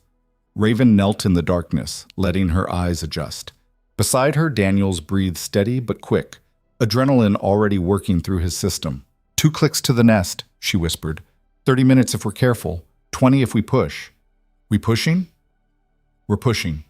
She stood, checking her compass, orienting to the terrain. Stay 5 meters behind me. Watch where I step. Don't use your light. They moved through the darkness like ghosts. The terrain was brutal, loose rock, sudden drop-offs, thorny scrub that tore at clothing and skin. But Raven navigated it with the certainty of someone who'd made similar approaches 100 times before. Muscle memory. Pattern recognition. The ability to read terrain in the dark like others read books in daylight. 15 minutes in, Daniel stumbled. Not badly, just a scrape of boot on stone. But in the absolute silence of the mountains, it sounded like a gunshot. Raven froze, raised a fist. Daniel stopped mid-step, not even breathing. They waited. 30 seconds, a minute, 2. No shouts, no lights, no indication they'd been heard. Raven lowered her fist and kept moving. They reached the ridgeline with 5 minutes to spare. The position was exactly what the map promised, a natural shelf of rock overlooking the canyon, with sight lines that stretched for miles. Below, the cave entrance was a dark mouth in the cliff face. Vehicles clustered around it like insects around carrion. Raven dropped to her stomach, pulling out her rifle. Daniel sat up beside her with the rangefinder and spotting scope. "Range to cave entrance," Raven whispered. 1205 meters, wind northwest, 8 knots, temperature 22 degrees and dropping. Count hostiles. Daniel scanned through his scope, lips moving silently. 32 visible. 15 near the vehicles, 10 at the cave entrance, 7 on perimeter patrol. He paused. "Wait. Movement inside the cave. Can't get a clean count. Estimate. 10 more. Maybe 12. But Raven did the math. 44 minimum. Long odds, even for her. She keyed her radio. Overwatch in position. Count 44 hostiles, heavily armed, defensive posture. Recommend delayed engagement until targets cluster. Stone's voice crackled back. Copy, Overwatch. Assault team is holding at staging point Charlie. Your call on timing. Raven settled into her rifle, eye to the scope, watching, waiting. Below, the enemy moved with professional efficiency. No wasted motion, no casual behavior. These weren't militia or insurgents playing soldier. These were trained fighters. "They're organized," Daniels whispered. "Really organized." "I see it." Raven tracked one figure, taller than the others, moving between groups, gesturing, clearly giving orders. The leader. "Mark the target, northwest corner near the technical." "Marked? That's... Holy shit, that's command staff. You see the insignia?" Raven zoomed in. The figure wore a tactical vest laden with radios and electronics. Command and control. Take him out? The operation fell apart. But he was surrounded. 12 other fighters within 10 meters, all armed, all alert. "One shot won't be enough," Daniel said. "You take him, everyone scatters. Assault team won't have time to capitalize." He was right. Raven needed to create chaos, not just remove one target. She needed to make them panic, bunch up, expose themselves. She scanned the vehicles, the technical with its heavy machine gun, the fuel truck. Wait, fuel truck. "Daniels, the second vehicle from the left. What is it?" He adjusted his scope. "Looks like fuel transport. Diesel, probably. They're offloading drums into the cave." Raven's mind raced. A fuel truck, 44 hostiles packed into a confined space, one shot placed exactly right. "How's your chemistry?" she asked. Past high school?" "Good enough." She adjusted her scope, lining up the shot. Diesel doesn't explode like gasoline, but under the right conditions, high heat, confined space, aerosolized particles, it can create a fuel-air explosion. Daniels went very still. "You're not serious." One round, armor-piercing, into the fuel tank. Pressurized spray, open flame from the cave entrance, enclosed space. She calculated wind, distance, angle. Boom! That's insane. You'd kill half of them. That's the point. But Daniels... Raven's voice cut like a blade. "This isn't a training exercise. This is war. They came here to kill us, to kill people we're protecting. I'm giving them exactly what they brought to the fight." Daniels swallowed hard. Okay. What do you need?" "Eyes on that truck. The second I fire, you call impact and track survivors. Clear?" "Clear." Raven settled behind the rifle. 1,200 meters. Northwest wind, 8 knots. Temperature 22 and dropping, which meant air density increasing, which meant bullet trajectory arcing higher than standard calculations. She adjusted, breathed, let her heartbeat slow to a crawl. The crosshairs settled on the fuel tank, a thin-skinned metal container 3 feet tall, filled with volatile diesel. "Ready," she whispered. Wind holding steady, range 1205, clear shot. Raven's finger moved to the trigger. The world narrowed to crosshairs and breathing and the impossible distance between barrel and target. She exhaled halfway, held, squeezed. The rifle kicked. The sound cracked across the valley, echoing off canyon walls. For one frozen second, nothing happened. Then the fuel tank erupted. Not an explosion, a spray, a pressurized fountain of diesel mist catching the light from the cave entrance, igniting in a rolling wave of orange flame that swallowed the vehicle and everyone near it. The secondary explosion came 3 seconds later when the fuel reached the cave entrance and the confined space turned the mist into a bomb. The shockwave was visible even at 1,200 meters, a rolling wall of pressure that blew out across the canyon, flipping vehicles, throwing bodies like rag dolls. Daniels' voice was barely a whisper. Jesus Christ.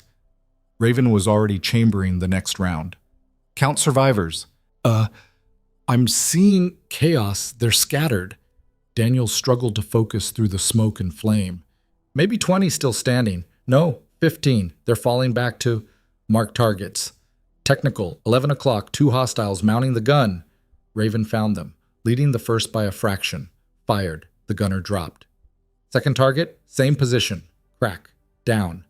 3 hostiles breaking northeast toward the assault team's position. Raven tracked them, compensated for movement, fired 3 times in succession. 3 shots, 3 bodies. The remaining enemy fighters were in full retreat now, scrambling for cover, firing blindly into the darkness. No coordination, no leadership, just panic. Stone's voice crackled through the radio. "Overwatch, we're engaging. All units, weapons free." Gunfire erupted from the canyon floor. The assault team hit the disorganized enemy from 3 directions, catching them in a crossfire they never saw coming. Raven provided overwatch, picking off anyone who tried to rally, anyone who looked like they might organize a defense. Her rifle became a metronome. Crack, chamber, aim, crack. Each shot deliberate, each impact final.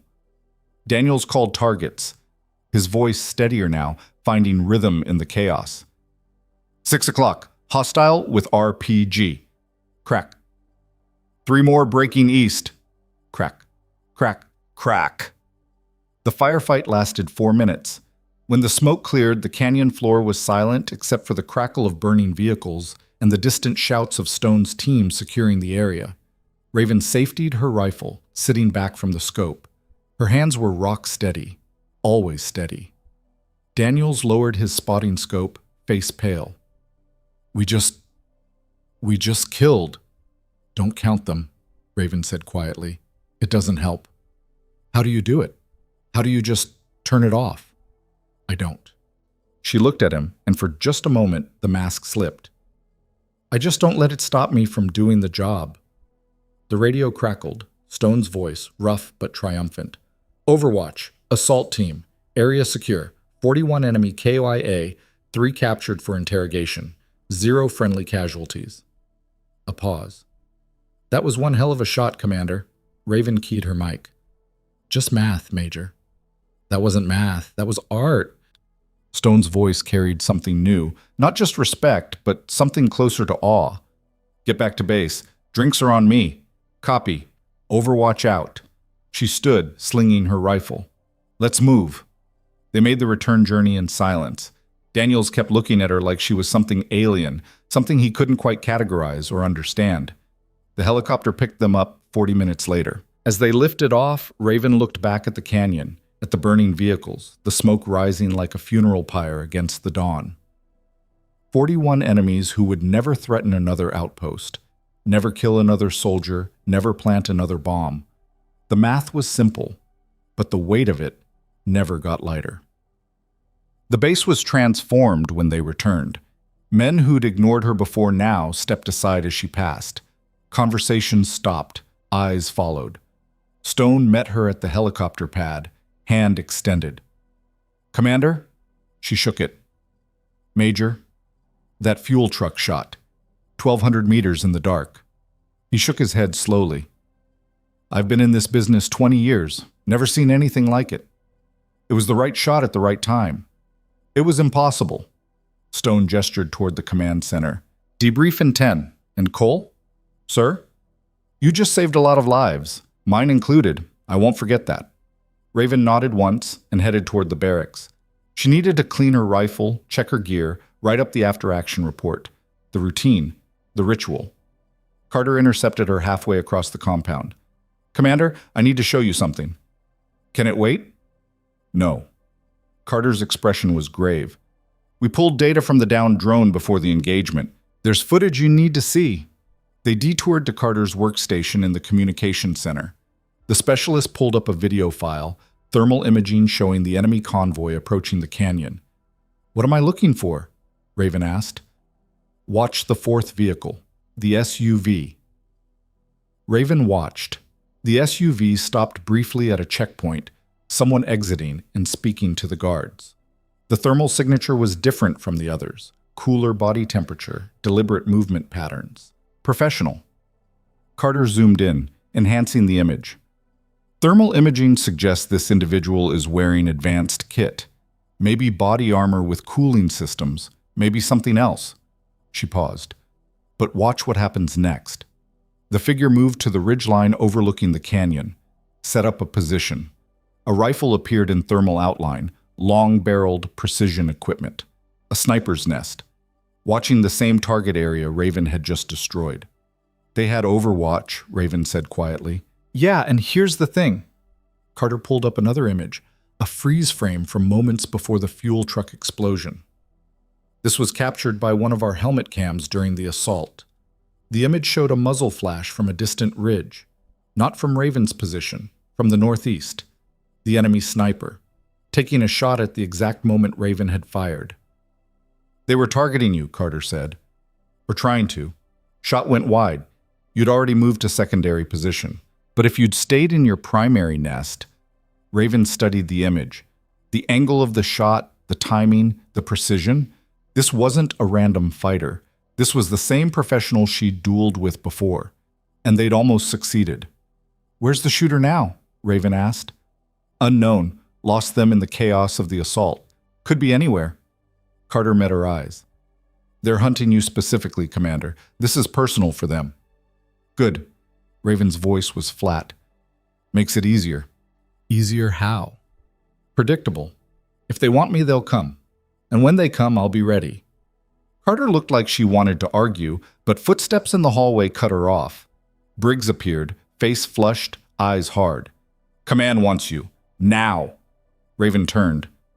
"What's wrong?" "Stone just got orders from command. High priority tasking. Classified." Briggs' expression was unreadable. "You're not going to like it."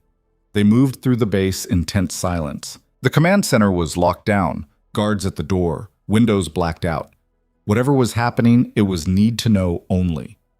Stone stood at the tactical display with two officers Raven didn't recognize. Dress uniforms, no combat insignia. Brass from headquarters. Stone's face was granite. "Commander Cole, these are Colonel Vance and Major Reeves from Strategic Operations Command." Vance was mid-50s, silver-haired, with the kind of bearing that came from decades of sending other people into the fire. "Commander, your reputation precedes you." "Sir?" "We have a situation." Vance pulled up a satellite image, a compound deep in hostile territory, surrounded by mountains.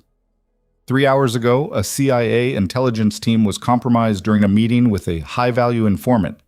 6 Americans currently held in this facility. Intel suggests they'll be executed within 48 hours unless we extract them.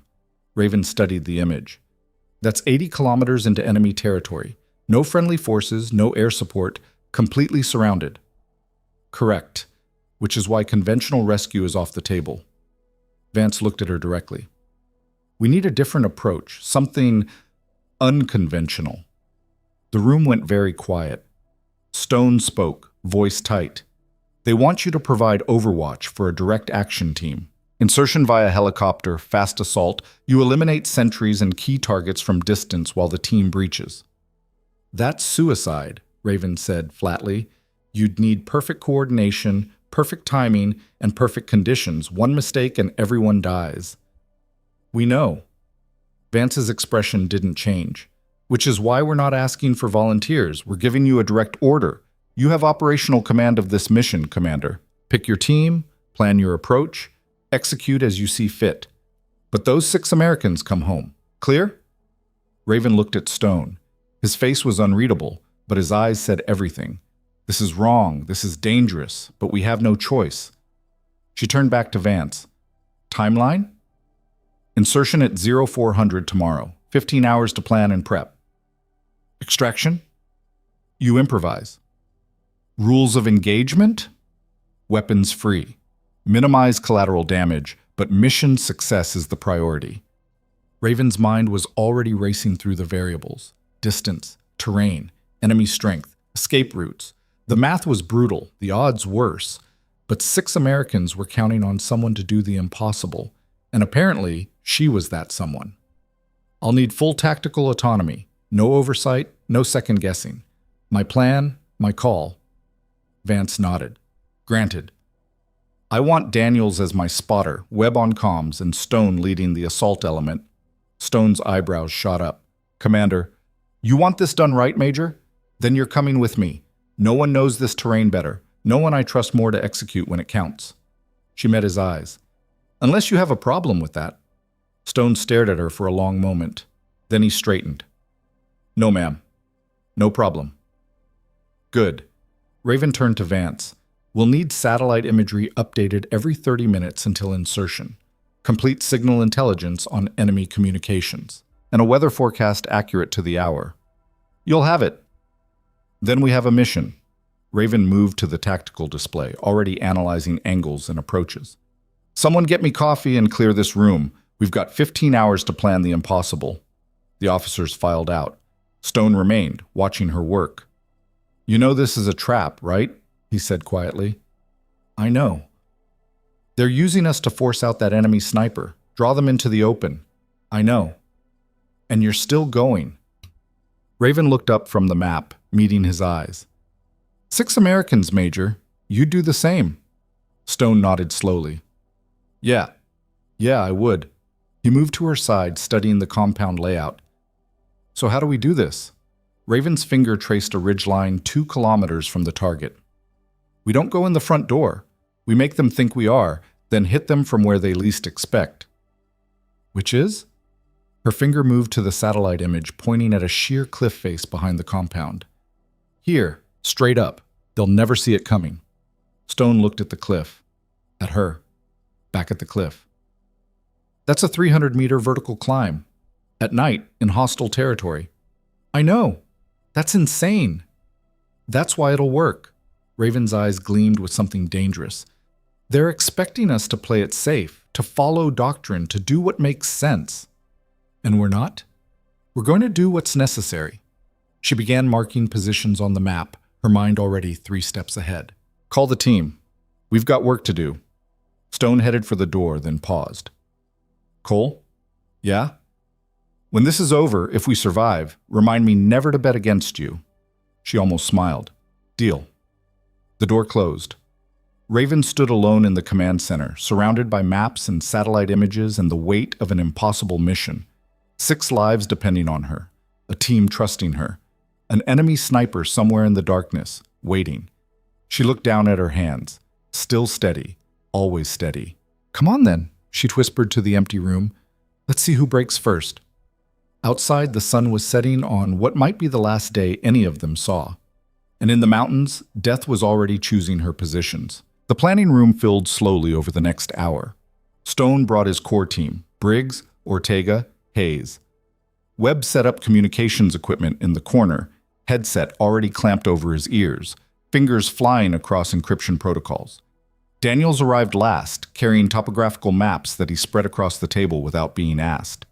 Raven stood at the head of the room, satellite imagery projected on the wall behind her. The compound glowed in infrared, a cluster of buildings surrounded by high walls, guard towers at each corner, a single road snaking in from the valley below. "Listen up," she said, and the room went quiet. "This isn't a standard extraction. The enemy knows we're coming. They've had 6 Americans for 3 hours now. That's enough time to reinforce, set traps, prepare a warm welcome." She zoomed the image to the cliff face, which is why we're not going where they expect. Briggs leaned forward, squinting. "That's a sheer face. 300 meters, loose rock, no established route." "Correct. We don't have climbers. We don't have equipment for a vertical insertion. We'll make do with what we have." Raven pulled up a second image, the compound's rear wall, barely 10 meters from the cliff edge. The wall is old construction, minimal security on this side because they think it's inaccessible. 2 guards maximum, probably bored, probably not expecting contact. Stone traced the route with his finger. "So we climb in darkness, breach the rear wall, extract the hostages before they even know we're inside?" "That's phase 1. Raven switched to a wider view. "Phase 2 is where it gets complicated.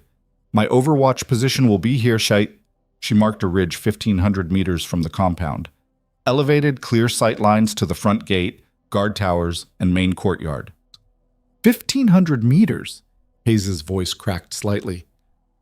"That's extreme range, I know." Raven's eyes were hard. "But it's the only position that gives me coverage of both the compound and the valley approach. When the enemy realizes what's happening, they'll call reinforcements. I need to see them coming." Daniel studied the terrain. The wind patterns at that elevation, they'll be unpredictable, gusting, variable direction. "Which is why you'll be with me, calling corrections in real time." Raven looked at him.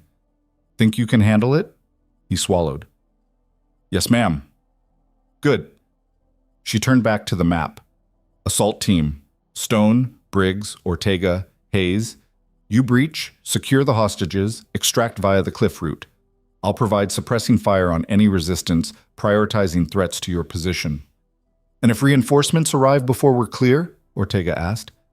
"Then I buy you time." Raven's voice was flat. "Whatever it takes." Stone met her eyes. "You're talking about holding off an entire enemy QRF alone." "If necessary." "That's not a plan. That's a suicide mission. It's the only mission that gets 6 Americans home alive." Raven leaned over the table, palms flat on the maps. "You have a better idea, Major. Now's the time." The silence stretched. Stone looked at his men, reading their faces. Briggs looked skeptical. Ortega nervous. Hayes determined. All of them scared, but all of them willing. Finally, Stone nodded. "We run it your way. But the second things go sideways, we adapt. No heroics, no last stands. We get in, get them out, get home." "Agreed." Raven straightened. "Webb, communication protocols?" Webb looked up from his console. "Encrypted burst transmissions only. Radio silence except for critical updates. I'll have drone coverage if the weather holds, but don't count on it." "Backup extraction?" "Helicopter on standby at the border. 30 minutes out if we call them hot." "Make it 20. I'll try." Raven turned to Daniels. "Equipment check. I need every piece of gear verified, double-checked, and ready to go. Rangefinder, ballistic computer, anemometer, night vision, all of it." "On it." Daniels was already moving toward the armory. Briggs, Ortega, climbing equipment. Rope, carabiners, harnesses. Enough for 8 people on the descent. Briggs stood. "We'll scrounge what we can." "Don't scrounge, requisition. Tell supply this is priority alpha." Raven glanced at the clock on the wall. "We insert in 13 hours. That gives us 12 to prep and 1 to pray we didn't miss anything." The team dispersed, moving with the controlled urgency of professionals who knew the clock was their enemy as much as the people they'd be fighting. Stone lingered as the room emptied. "You really think we can pull this off?" Raven looked at the satellite image, at the impossible terrain and the hostile compound and the 1,500 meters of nothing but wind and darkness between her rifle and the targets that needed to die. "I think 6 people are counting on us to try." "That's not an answer." "It's the only one I've got, Major." Stone studied her for a long moment. "When this is over, you and I are going to have a conversation about who you really are, about what you did before you came here." "Maybe." "Not maybe. Definitely." He moved toward the door, then paused. I've worked with a lot of snipers, Cole. Good ones. Some of the best in the world. But none of them shoot like you. None of them think like you. None of them carry themselves like someone who's been doing this since... He stopped, choosing his words. Since longer than your official record shows. Raven didn't respond. I'm right, aren't I? Your file's been sanitized, redacted. Whole sections of your life just missing. Does it matter? It does if those missing sections are going to get my men killed. Raven turned to face him fully. Everything I've done, everything I know how to do, is about keeping people alive, Major. The specifics of where I learned it don't change that. But the specifics might explain why an enemy sniper is hunting you personally, why they're willing to expose themselves, take risks, just for a shot at you. Stone's eyes narrowed. What did you do, Cole? Who did you kill that made someone want you dead this badly? The question hung in the air like smoke. Finally, Raven spoke. There was a program, off-book, no congressional oversight, funded through black budgets that didn't officially exist. They recruited from special operations, people with specific skill sets, specific psychological profiles. People who could operate alone for months at a time without support, without backup, without anyone knowing they existed. Assassins. Operators, Raven's voice was ice. We didn't pick targets for politics or profit. We eliminated threats that couldn't be eliminated through conventional means. Warlords hiding behind human shields, arms dealers operating in neutral territories, people whose deaths made the world measurably safer. And the enemy sniper? Probably came from a similar program. Different country, same job, same training. She paused. We might have even crossed paths before. In the field, in the dark, two ghosts trying to complete missions that contradicted each other. Did you kill someone they cared about? Maybe. Or maybe they just know I'm the only threat that matters. Raven looked back at the map. When you're that good, Major, there's a short list of people who can actually stop you. We recognize each other, and when we meet, only one walks away. Stone absorbed that. So this mission is exactly what they've been waiting for. Me, exposed, providing Overwatch from a fixed position. They'll come for me, and when they do... Raven's expression was unreadable. We'll see who's better. And if they are, if they get you first, then you extract the hostages and get home. Mission complete. That's not acceptable. It's realistic. Raven moved to the door. Get your team ready, Major. Clock's ticking. She left him standing alone in the planning room, staring at maps that showed terrain but couldn't show the human cost of the decisions they were about to make. The armory hummed with activity.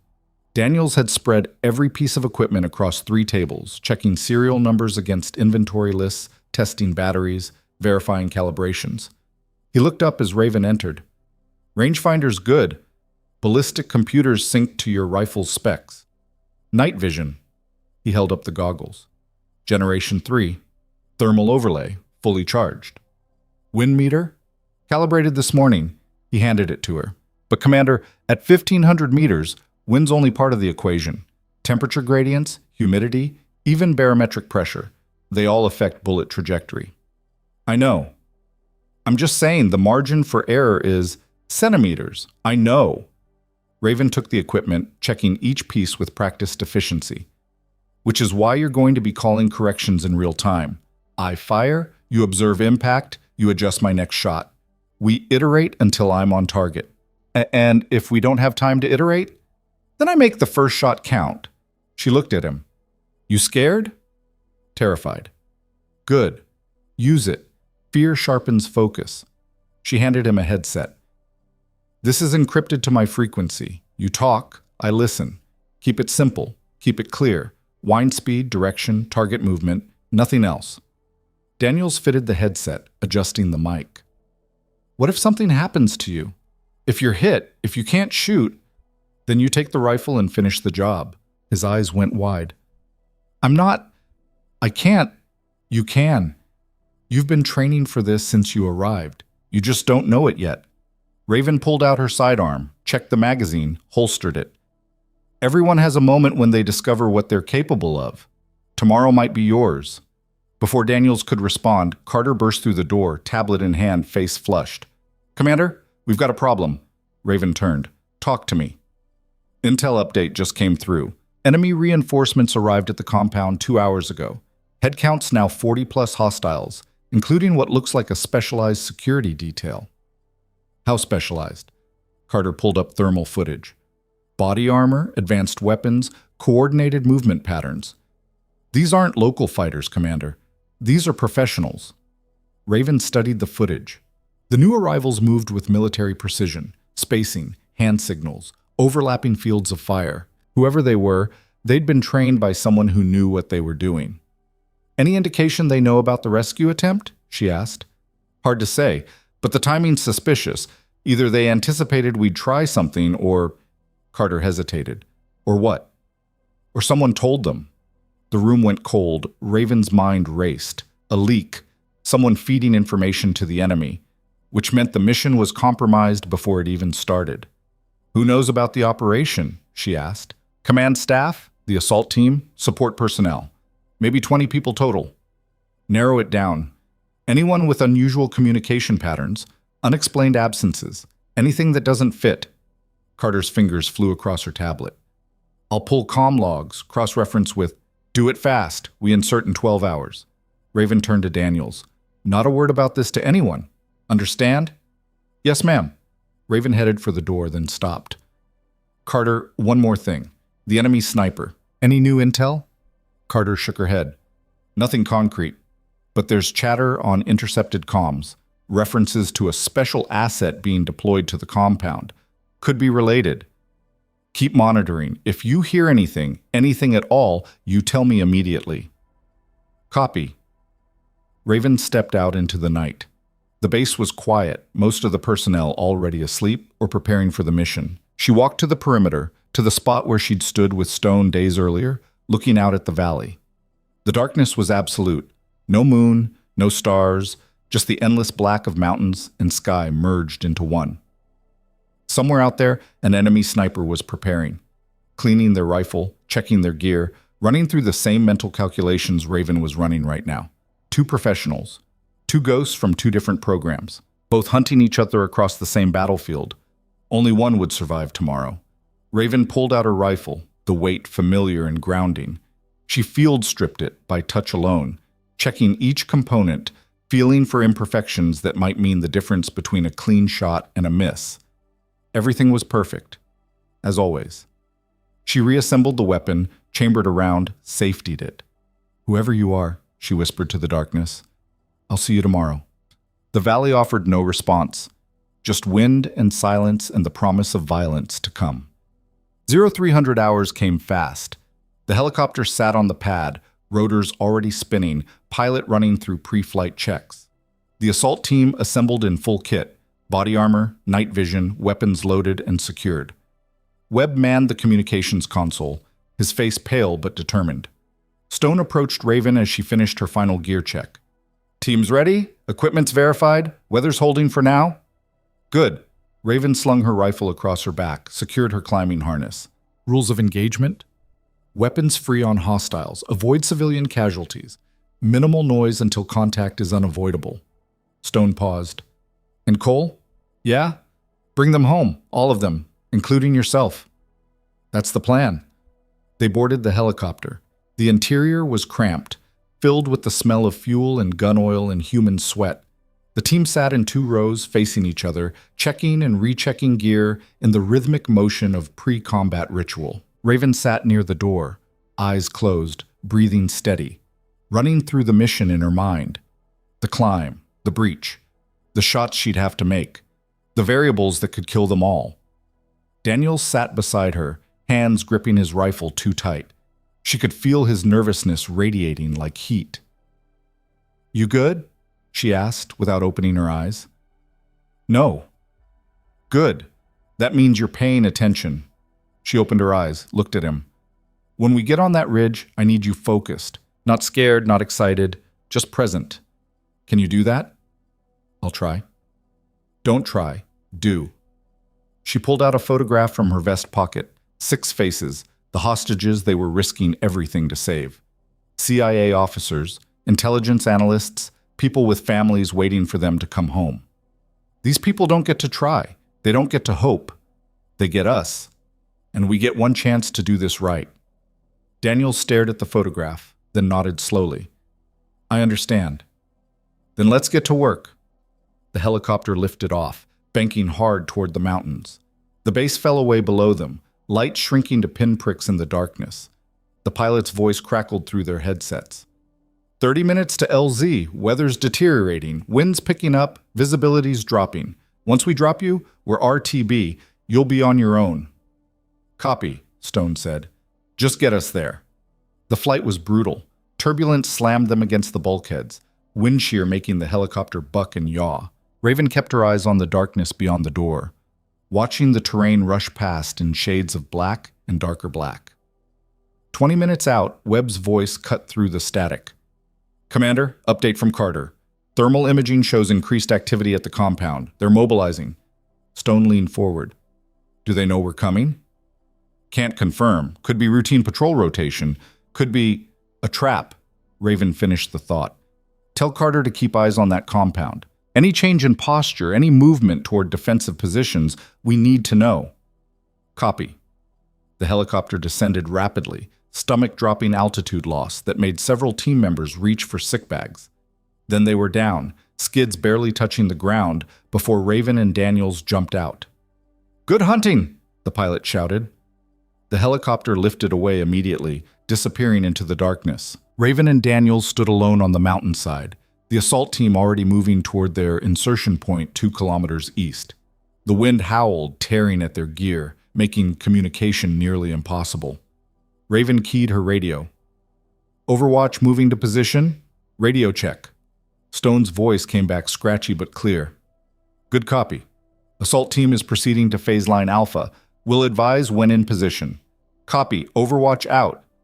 They climbed. The terrain was worse than the maps suggested. Loose scree that gave way under every step, sudden drop-offs hidden in darkness, wind that threatened to tear them off the mountain entirely. Raven moved by feel and instinct, finding handholds that shouldn't have existed, routes that didn't appear on any map. Daniel struggled behind her, breathing hard, gear rattling with each step. Stay close, she called back. Watch your footing. Trying. An hour of brutal climbing brought them to the ridge. The position was everything Raven had hoped for, elevated, concealed by rocks, with clear sight lines to the compound 1,500 meters away. She deployed her rifle, settling into position. Daniel sat up beside her with the spotting scope and ballistic computer. Range to compound, Raven ordered. 14 meters. Wind, shit, it's gusting. 12 knots northwest, but it's variable. Switching to 15, now back to 10. Temperature? Dropping. 18 degrees and falling. Raven made adjustments on her scope, calculating for the variables. At this range, every factor mattered. A 5-degree temperature change could shift her point of impact by inches. A 2-knot wind shift could turn a kill shot into a miss. She settled in, eye to scope, watching the compound come into focus. Guard towers. 4 visible. 2 guards per tower, all armed with automatic weapons. Courtyard. Main building. Smaller structures that might be barracks or storage. And there, thermal signatures in the central building. 6 separate heat sources, stationary, grouped together. The hostages. I have eyes on the objective, Raven whispered into her radio. 6 thermal signatures, central building, ground floor. Stone's voice crackled back. Copy. Assault team is at the cliff base. Beginning ascent now. Understood. Overwatch is weapons free on hostile targets. Advise when you're breaching. Will do. Raven watched through her scope as the assault team began their climb.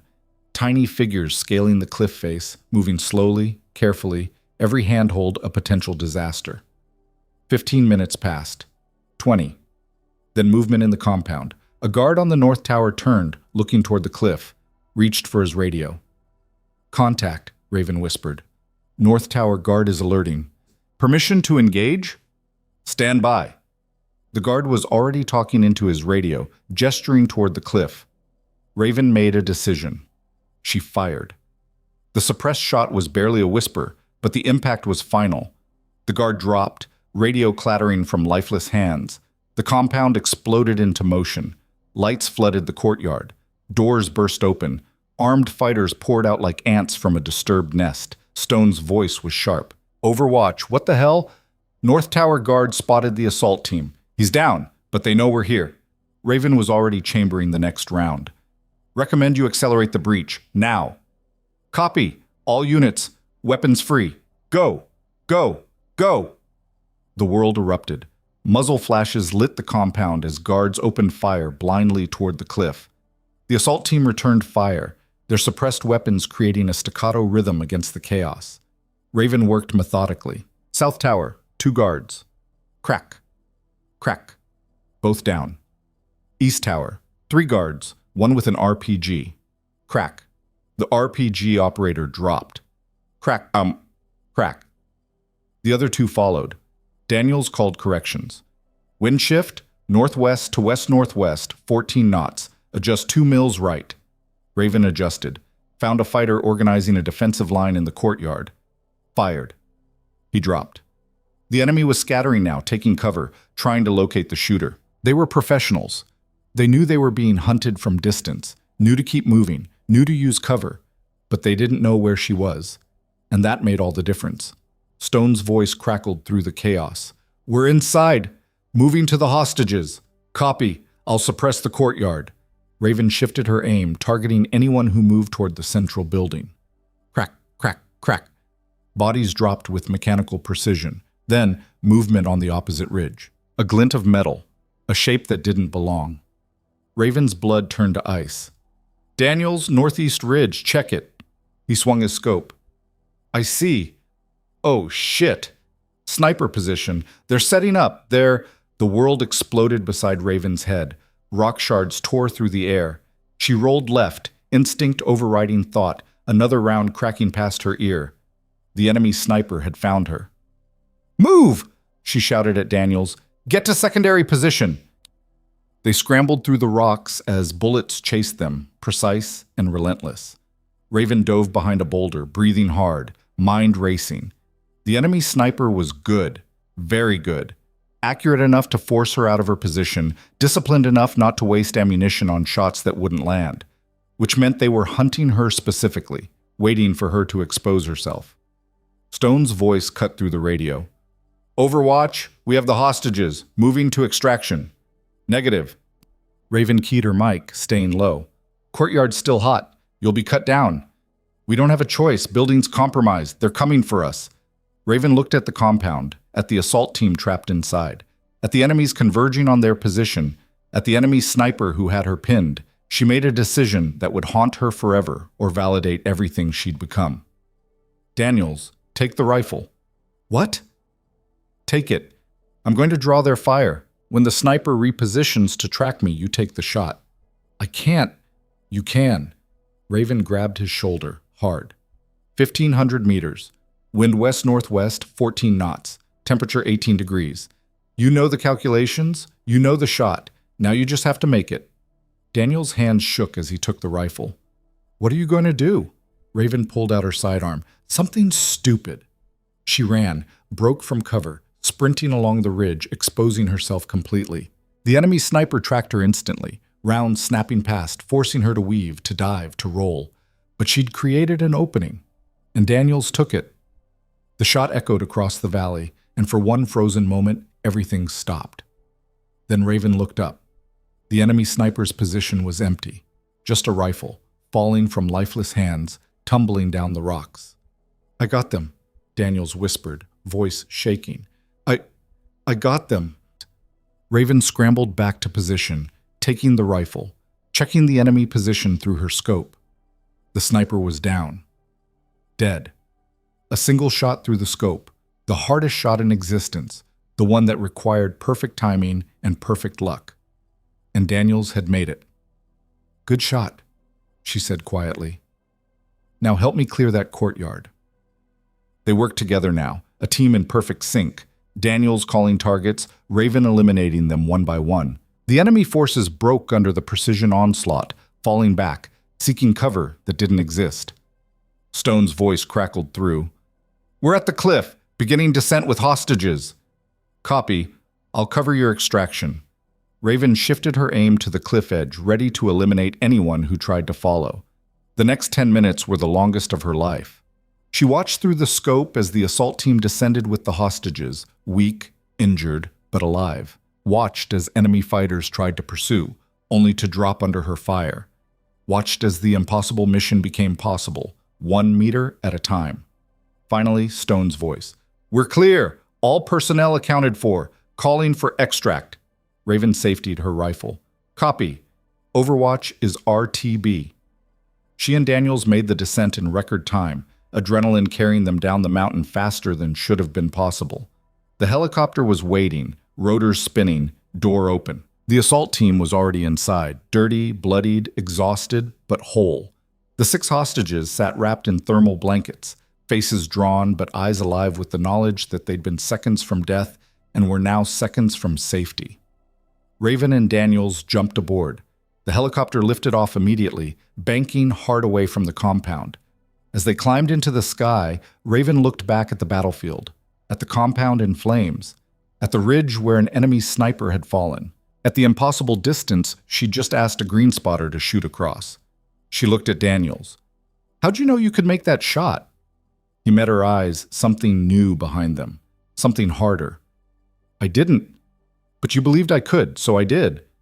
Stone was grinning despite the blood on his uniform. 6 hostages extracted, 0 friendly casualties, 40+ enemy KIA. He shook his head in disbelief. Command's going to lose their minds when they hear this. Raven didn't respond. She was staring out into the darkness, thinking about the sniper who'd hunted her, wondering who they'd been, where they'd trained, what program had forged them into the weapon they'd become, wondering if there would be others. The helicopter turned toward home, leaving the mountains and the dead behind. But the questions followed them all the way back. The base materialized from the pre-dawn darkness like a mirage, floodlights burning against the mountains, familiar and foreign, all at once. The helicopter descended hard, skids hitting packed earth with a jarring thud that rattled through Raven's bones. The door slid open. Medical personnel rushed forward with stretchers for the hostages, their movements efficient and practiced. Stone was first out, coordinating the evacuation, barking orders that cut through the rotor wash. Raven stayed in her seat, rifle across her lap, hands steady, but mind somewhere else entirely. Somewhere back on that ridge, staring through a scope at an enemy who'd almost been good enough. Almost. Daniels touched her arm.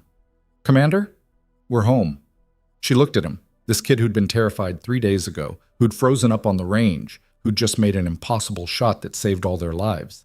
His eyes were different now, older, harder, the weight of having taken a life settling into the lines of his face.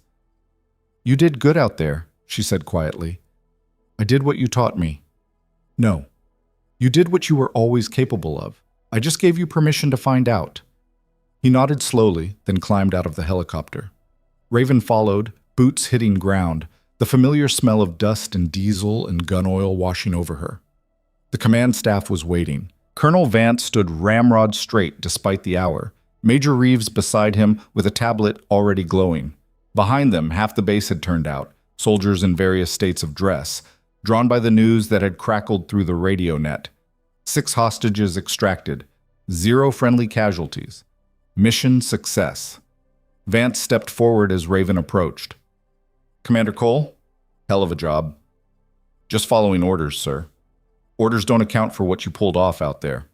Vance glanced at the hostages being loaded onto medical transports. "Those 6 people are alive because you made shots that shouldn't be possible. Because you turned a suicide mission into a textbook extraction. It was a team effort. Don't be modest, Commander. It doesn't suit you." Vance's expression shifted, became harder. "We need to debrief. Full after-action report. Every detail, every decision, every shot fired." "Understood. When?" "Now." Stone stepped forward, face smudged with dirt and dried blood. "Colonel, with respect, my team's been operating for 18 hours straight. They need rest, medical evaluation. Your team can stand down, Major. I need Commander Cole specifically." Vance's tone left no room for argument. "This is non-negotiable." Raven met Stone's eyes. He looked ready to fight, to push back against protocol and rank, and everything that said she had to go with them right now. She gave him a subtle shake of her head. "It's fine, Major. Take care of your people." Cole, that's an order. She handed her rifle to Daniels. Clean it, store it properly. I'll want it back when this is done. Daniels took the weapon like it was a sacred artifact. Yes, ma'am. Raven followed Vance and Reeves into the command building, through corridors that seemed narrower than before, into a room she hadn't seen, soundproofed, windowless, with a metal table and chairs that looked like they'd been bolted to the floor. An interrogation room. Vance gestured to a chair. Sit. She sat. Vance remained standing, circling like a shark. Reeves activated a recording device, the red light blinking in the harsh fluorescent glare. For the record, Reeves said, this is a classified debriefing regarding Operation Silent Redemption, conducted on November 7th. Present are Colonel Marcus Vance, Major David Reeves, and Commander Raven Cole. He looked at her. Commander, do you consent to this debriefing? Do I have a choice? No. Then I consent. Vance stopped pacing. Let's start with the enemy's sniper, the one who engaged you during Overwatch. What about them? You eliminated them. Single shot, extreme range, moving target. Vance leaned against the table. How? Raven kept her expression neutral. I didn't eliminate them. Specialist Daniels did. Daniels made the shot, yes, but you set it up. You drew fire, exposed yourself, created the opening. Vance's eyes narrowed.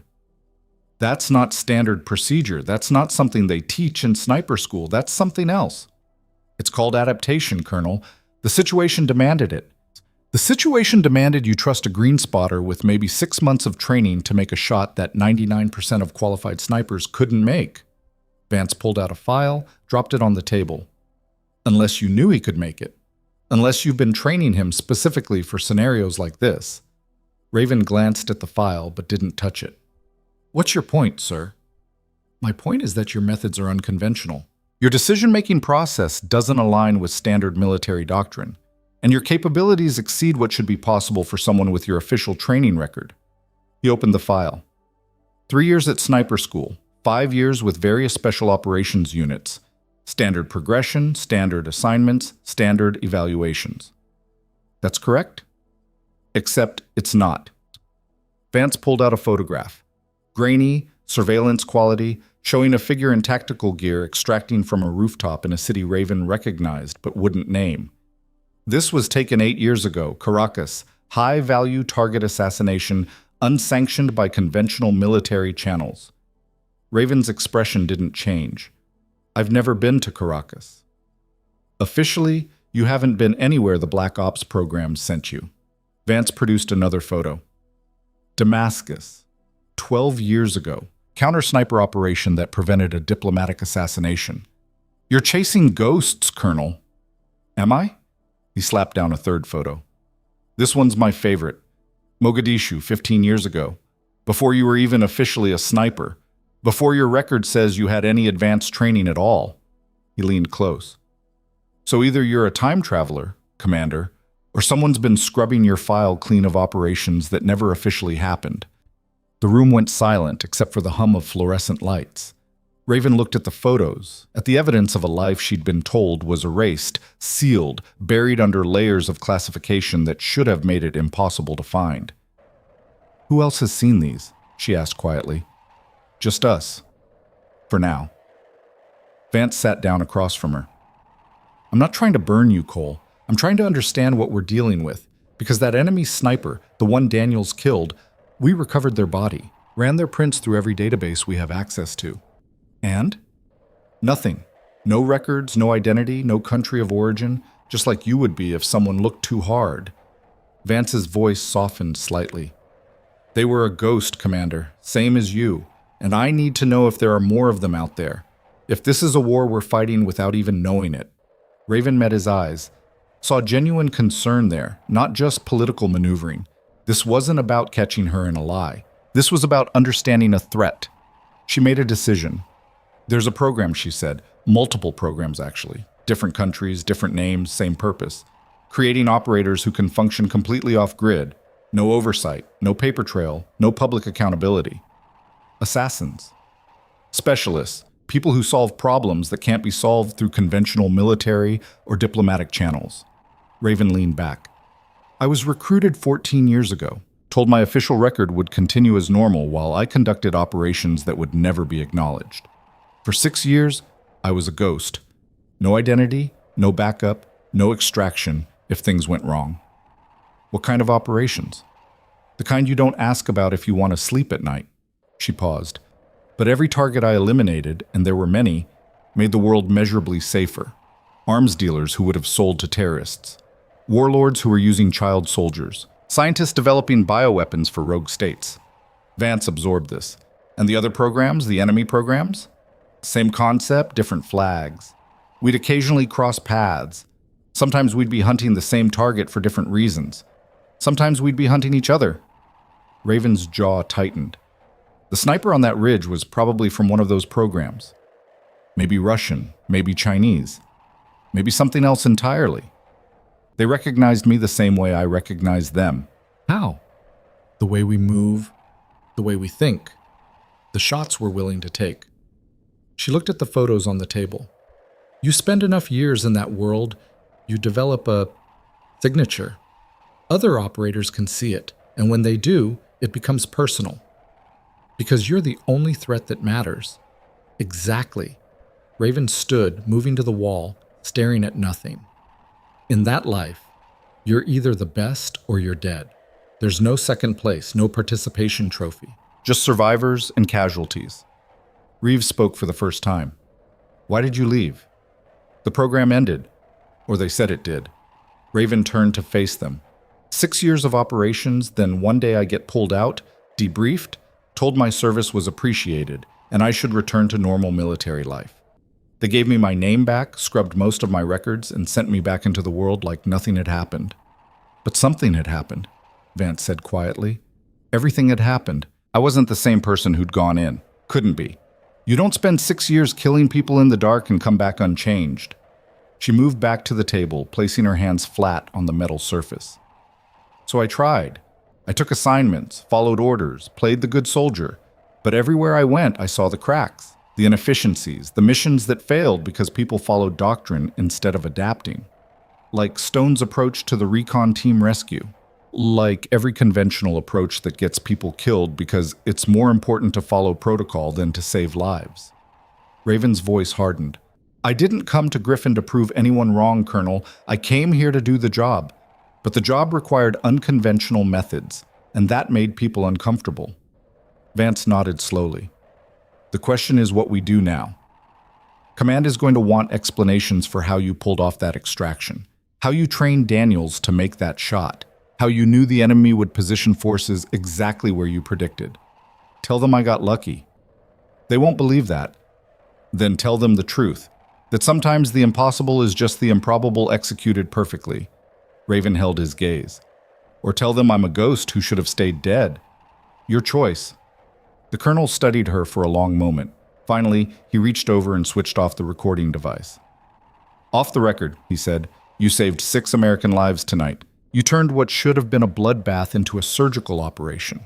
And you did it using skills that officially don't exist against an enemy that officially doesn't exist, in a war that we're not officially fighting. Welcome to reality, sir? Indeed, Vance stood. Here's what's going to happen. The official report will state that you provided exceptional Overwatch support using advanced but standard military tactics. Daniel's shot will be attributed to superior training and optimal conditions. The enemy sniper's presence will be classified as hostile combatant, identity unknown. And the truth? The truth stays in this room, along with those photos and everything else that might raise uncomfortable questions. He moved to the door, then paused. But Cole, if there are more of them out there, more ghosts for more programs, we need to know. Can you identify them? Raven considered the question. Maybe. Depends how sloppy they get. Then I'm assigning you a new mandate. Continue your duties here at Griffin, but also monitor for patterns that might indicate foreign operator activity. If you see something that doesn't fit, you report directly to me. Understood? Understood. Good. Vance opened the door. Dismissed, Commander. And for what it's worth, thank you. Raven walked out into the corridor. the early morning light starting to seep through the windows. The base was coming alive, soldiers heading to breakfast, mechanics working on vehicles, the familiar rhythm of military life reasserting itself. But something had shifted.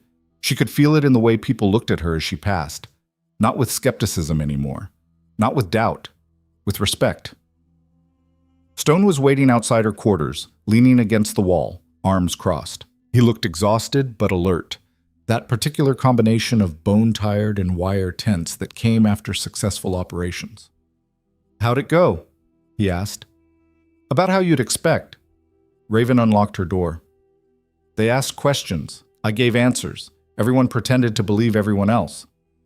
So business as usual in the world of classified operations." "Pretty much." She stepped inside, then turned back.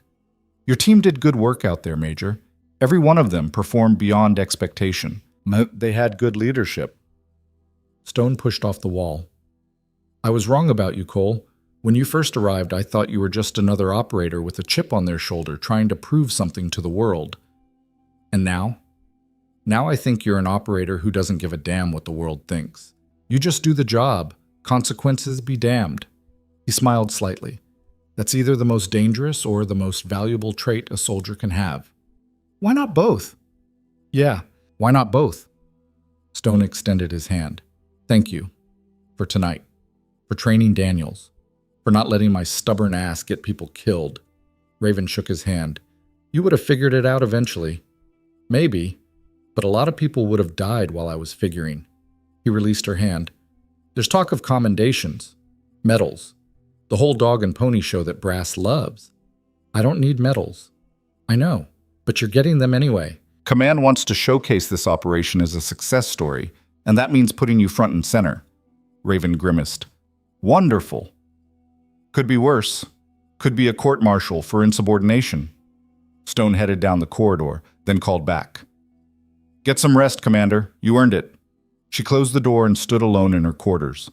The room was exactly as she'd left it, sparse, functional, devoid of personal touches.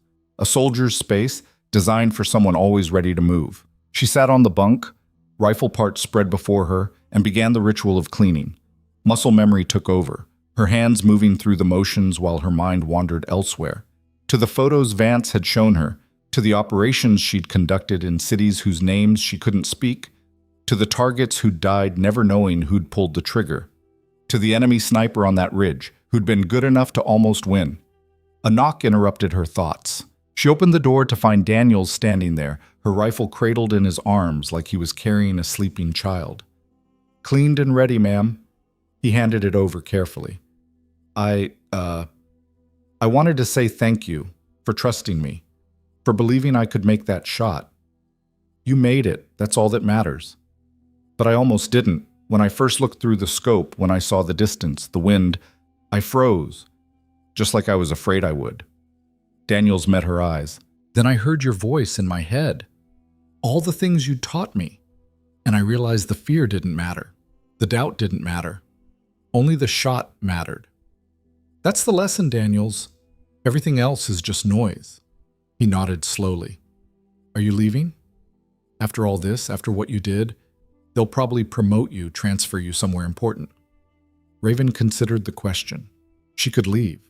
Probably should leave. This was her chance to move up, move on, get away from the mountains and the missions and the memories. But something held her here. "I'm staying," she said finally, "at least for now." "Why?" "Because the work isn't done. Because there are more fights coming. And because—" She trailed off, looking past him at the compound, at the men and women preparing for another day in a war that never really ended. "Because maybe I found something worth staying for." Daniels smiled. "Good, because we still need you, Commander. All of us." He left. Raven closed the door and returned to her rifle, finishing the assembly, checking the action one last time before securing it in the rack. The days that followed blurred together in a rhythm that felt almost normal.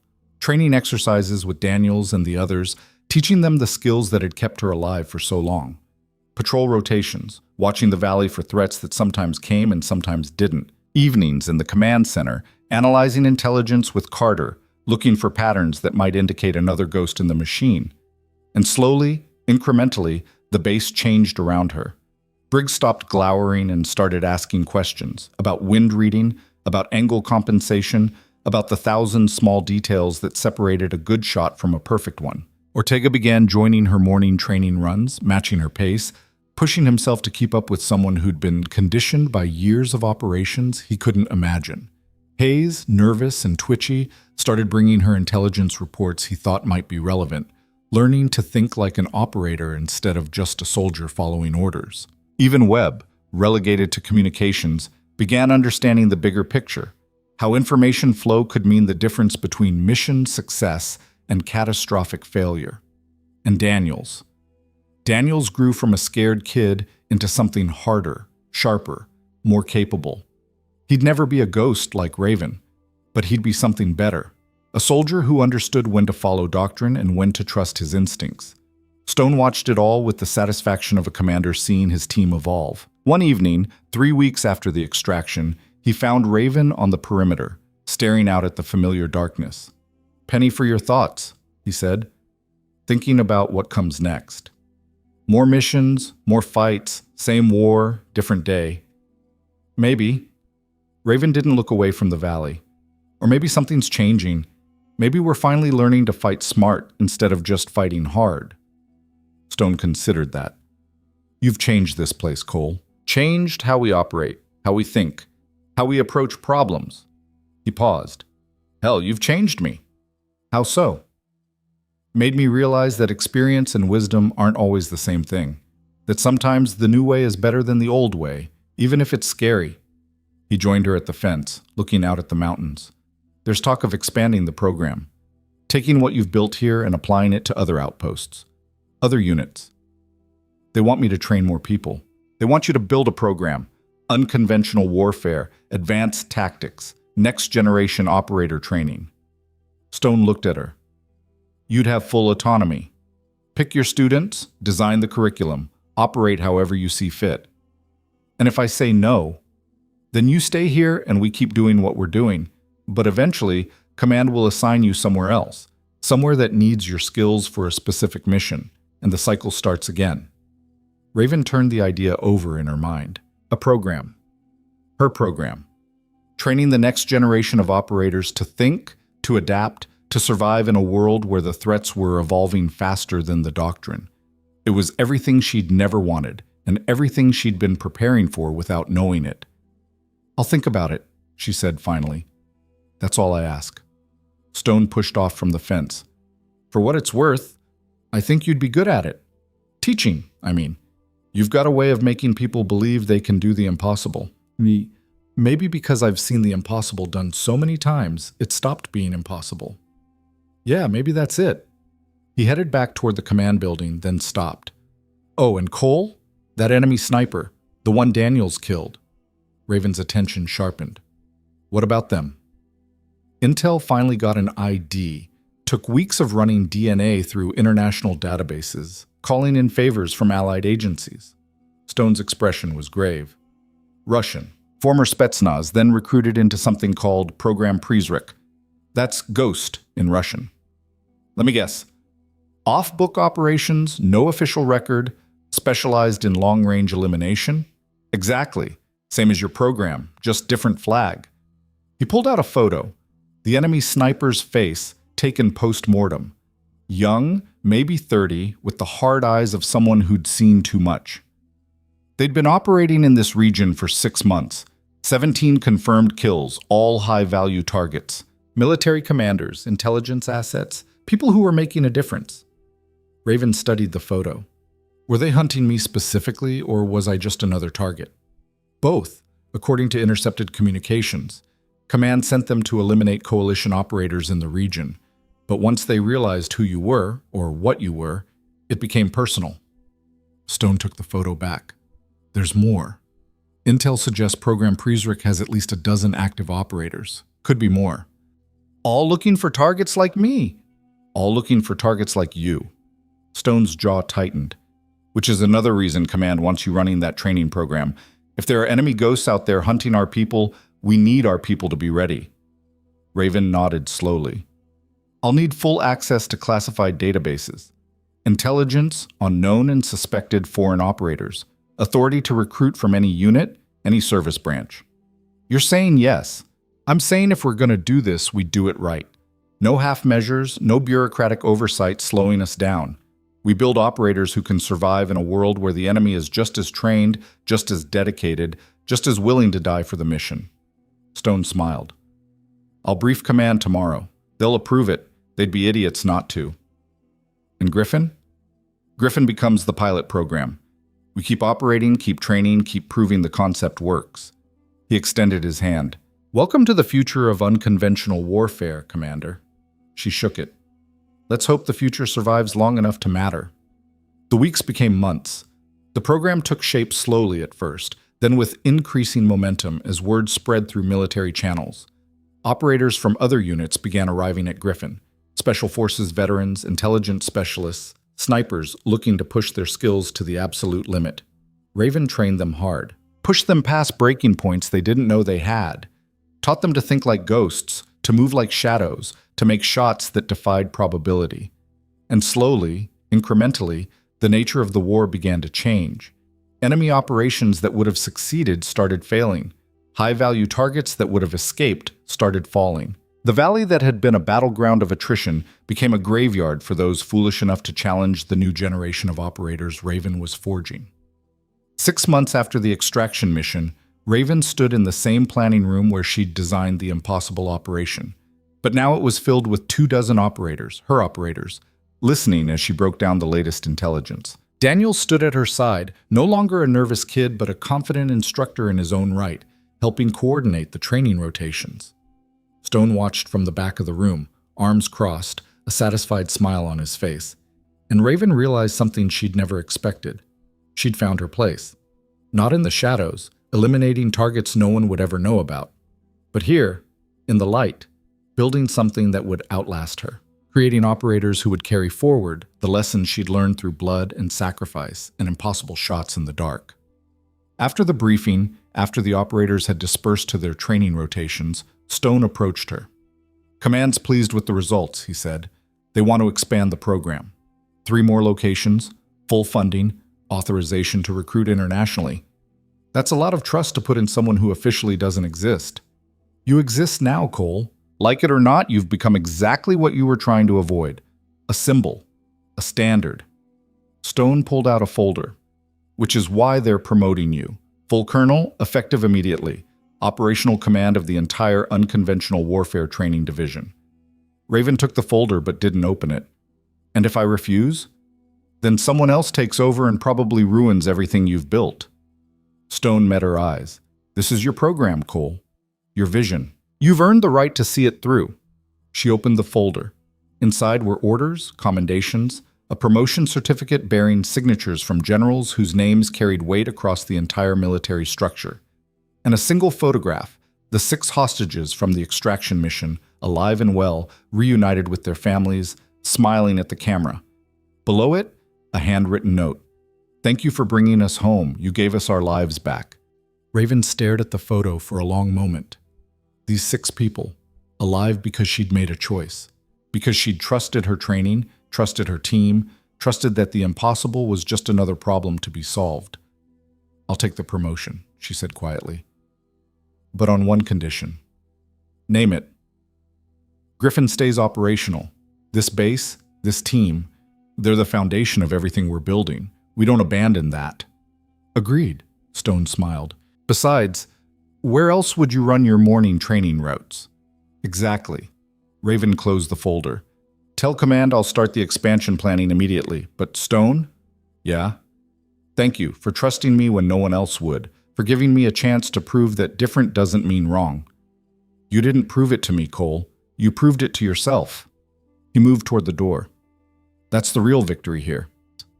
He left her alone in the planning room, surrounded by maps and intelligence reports and the architecture of a war that was changing shape beneath their feet.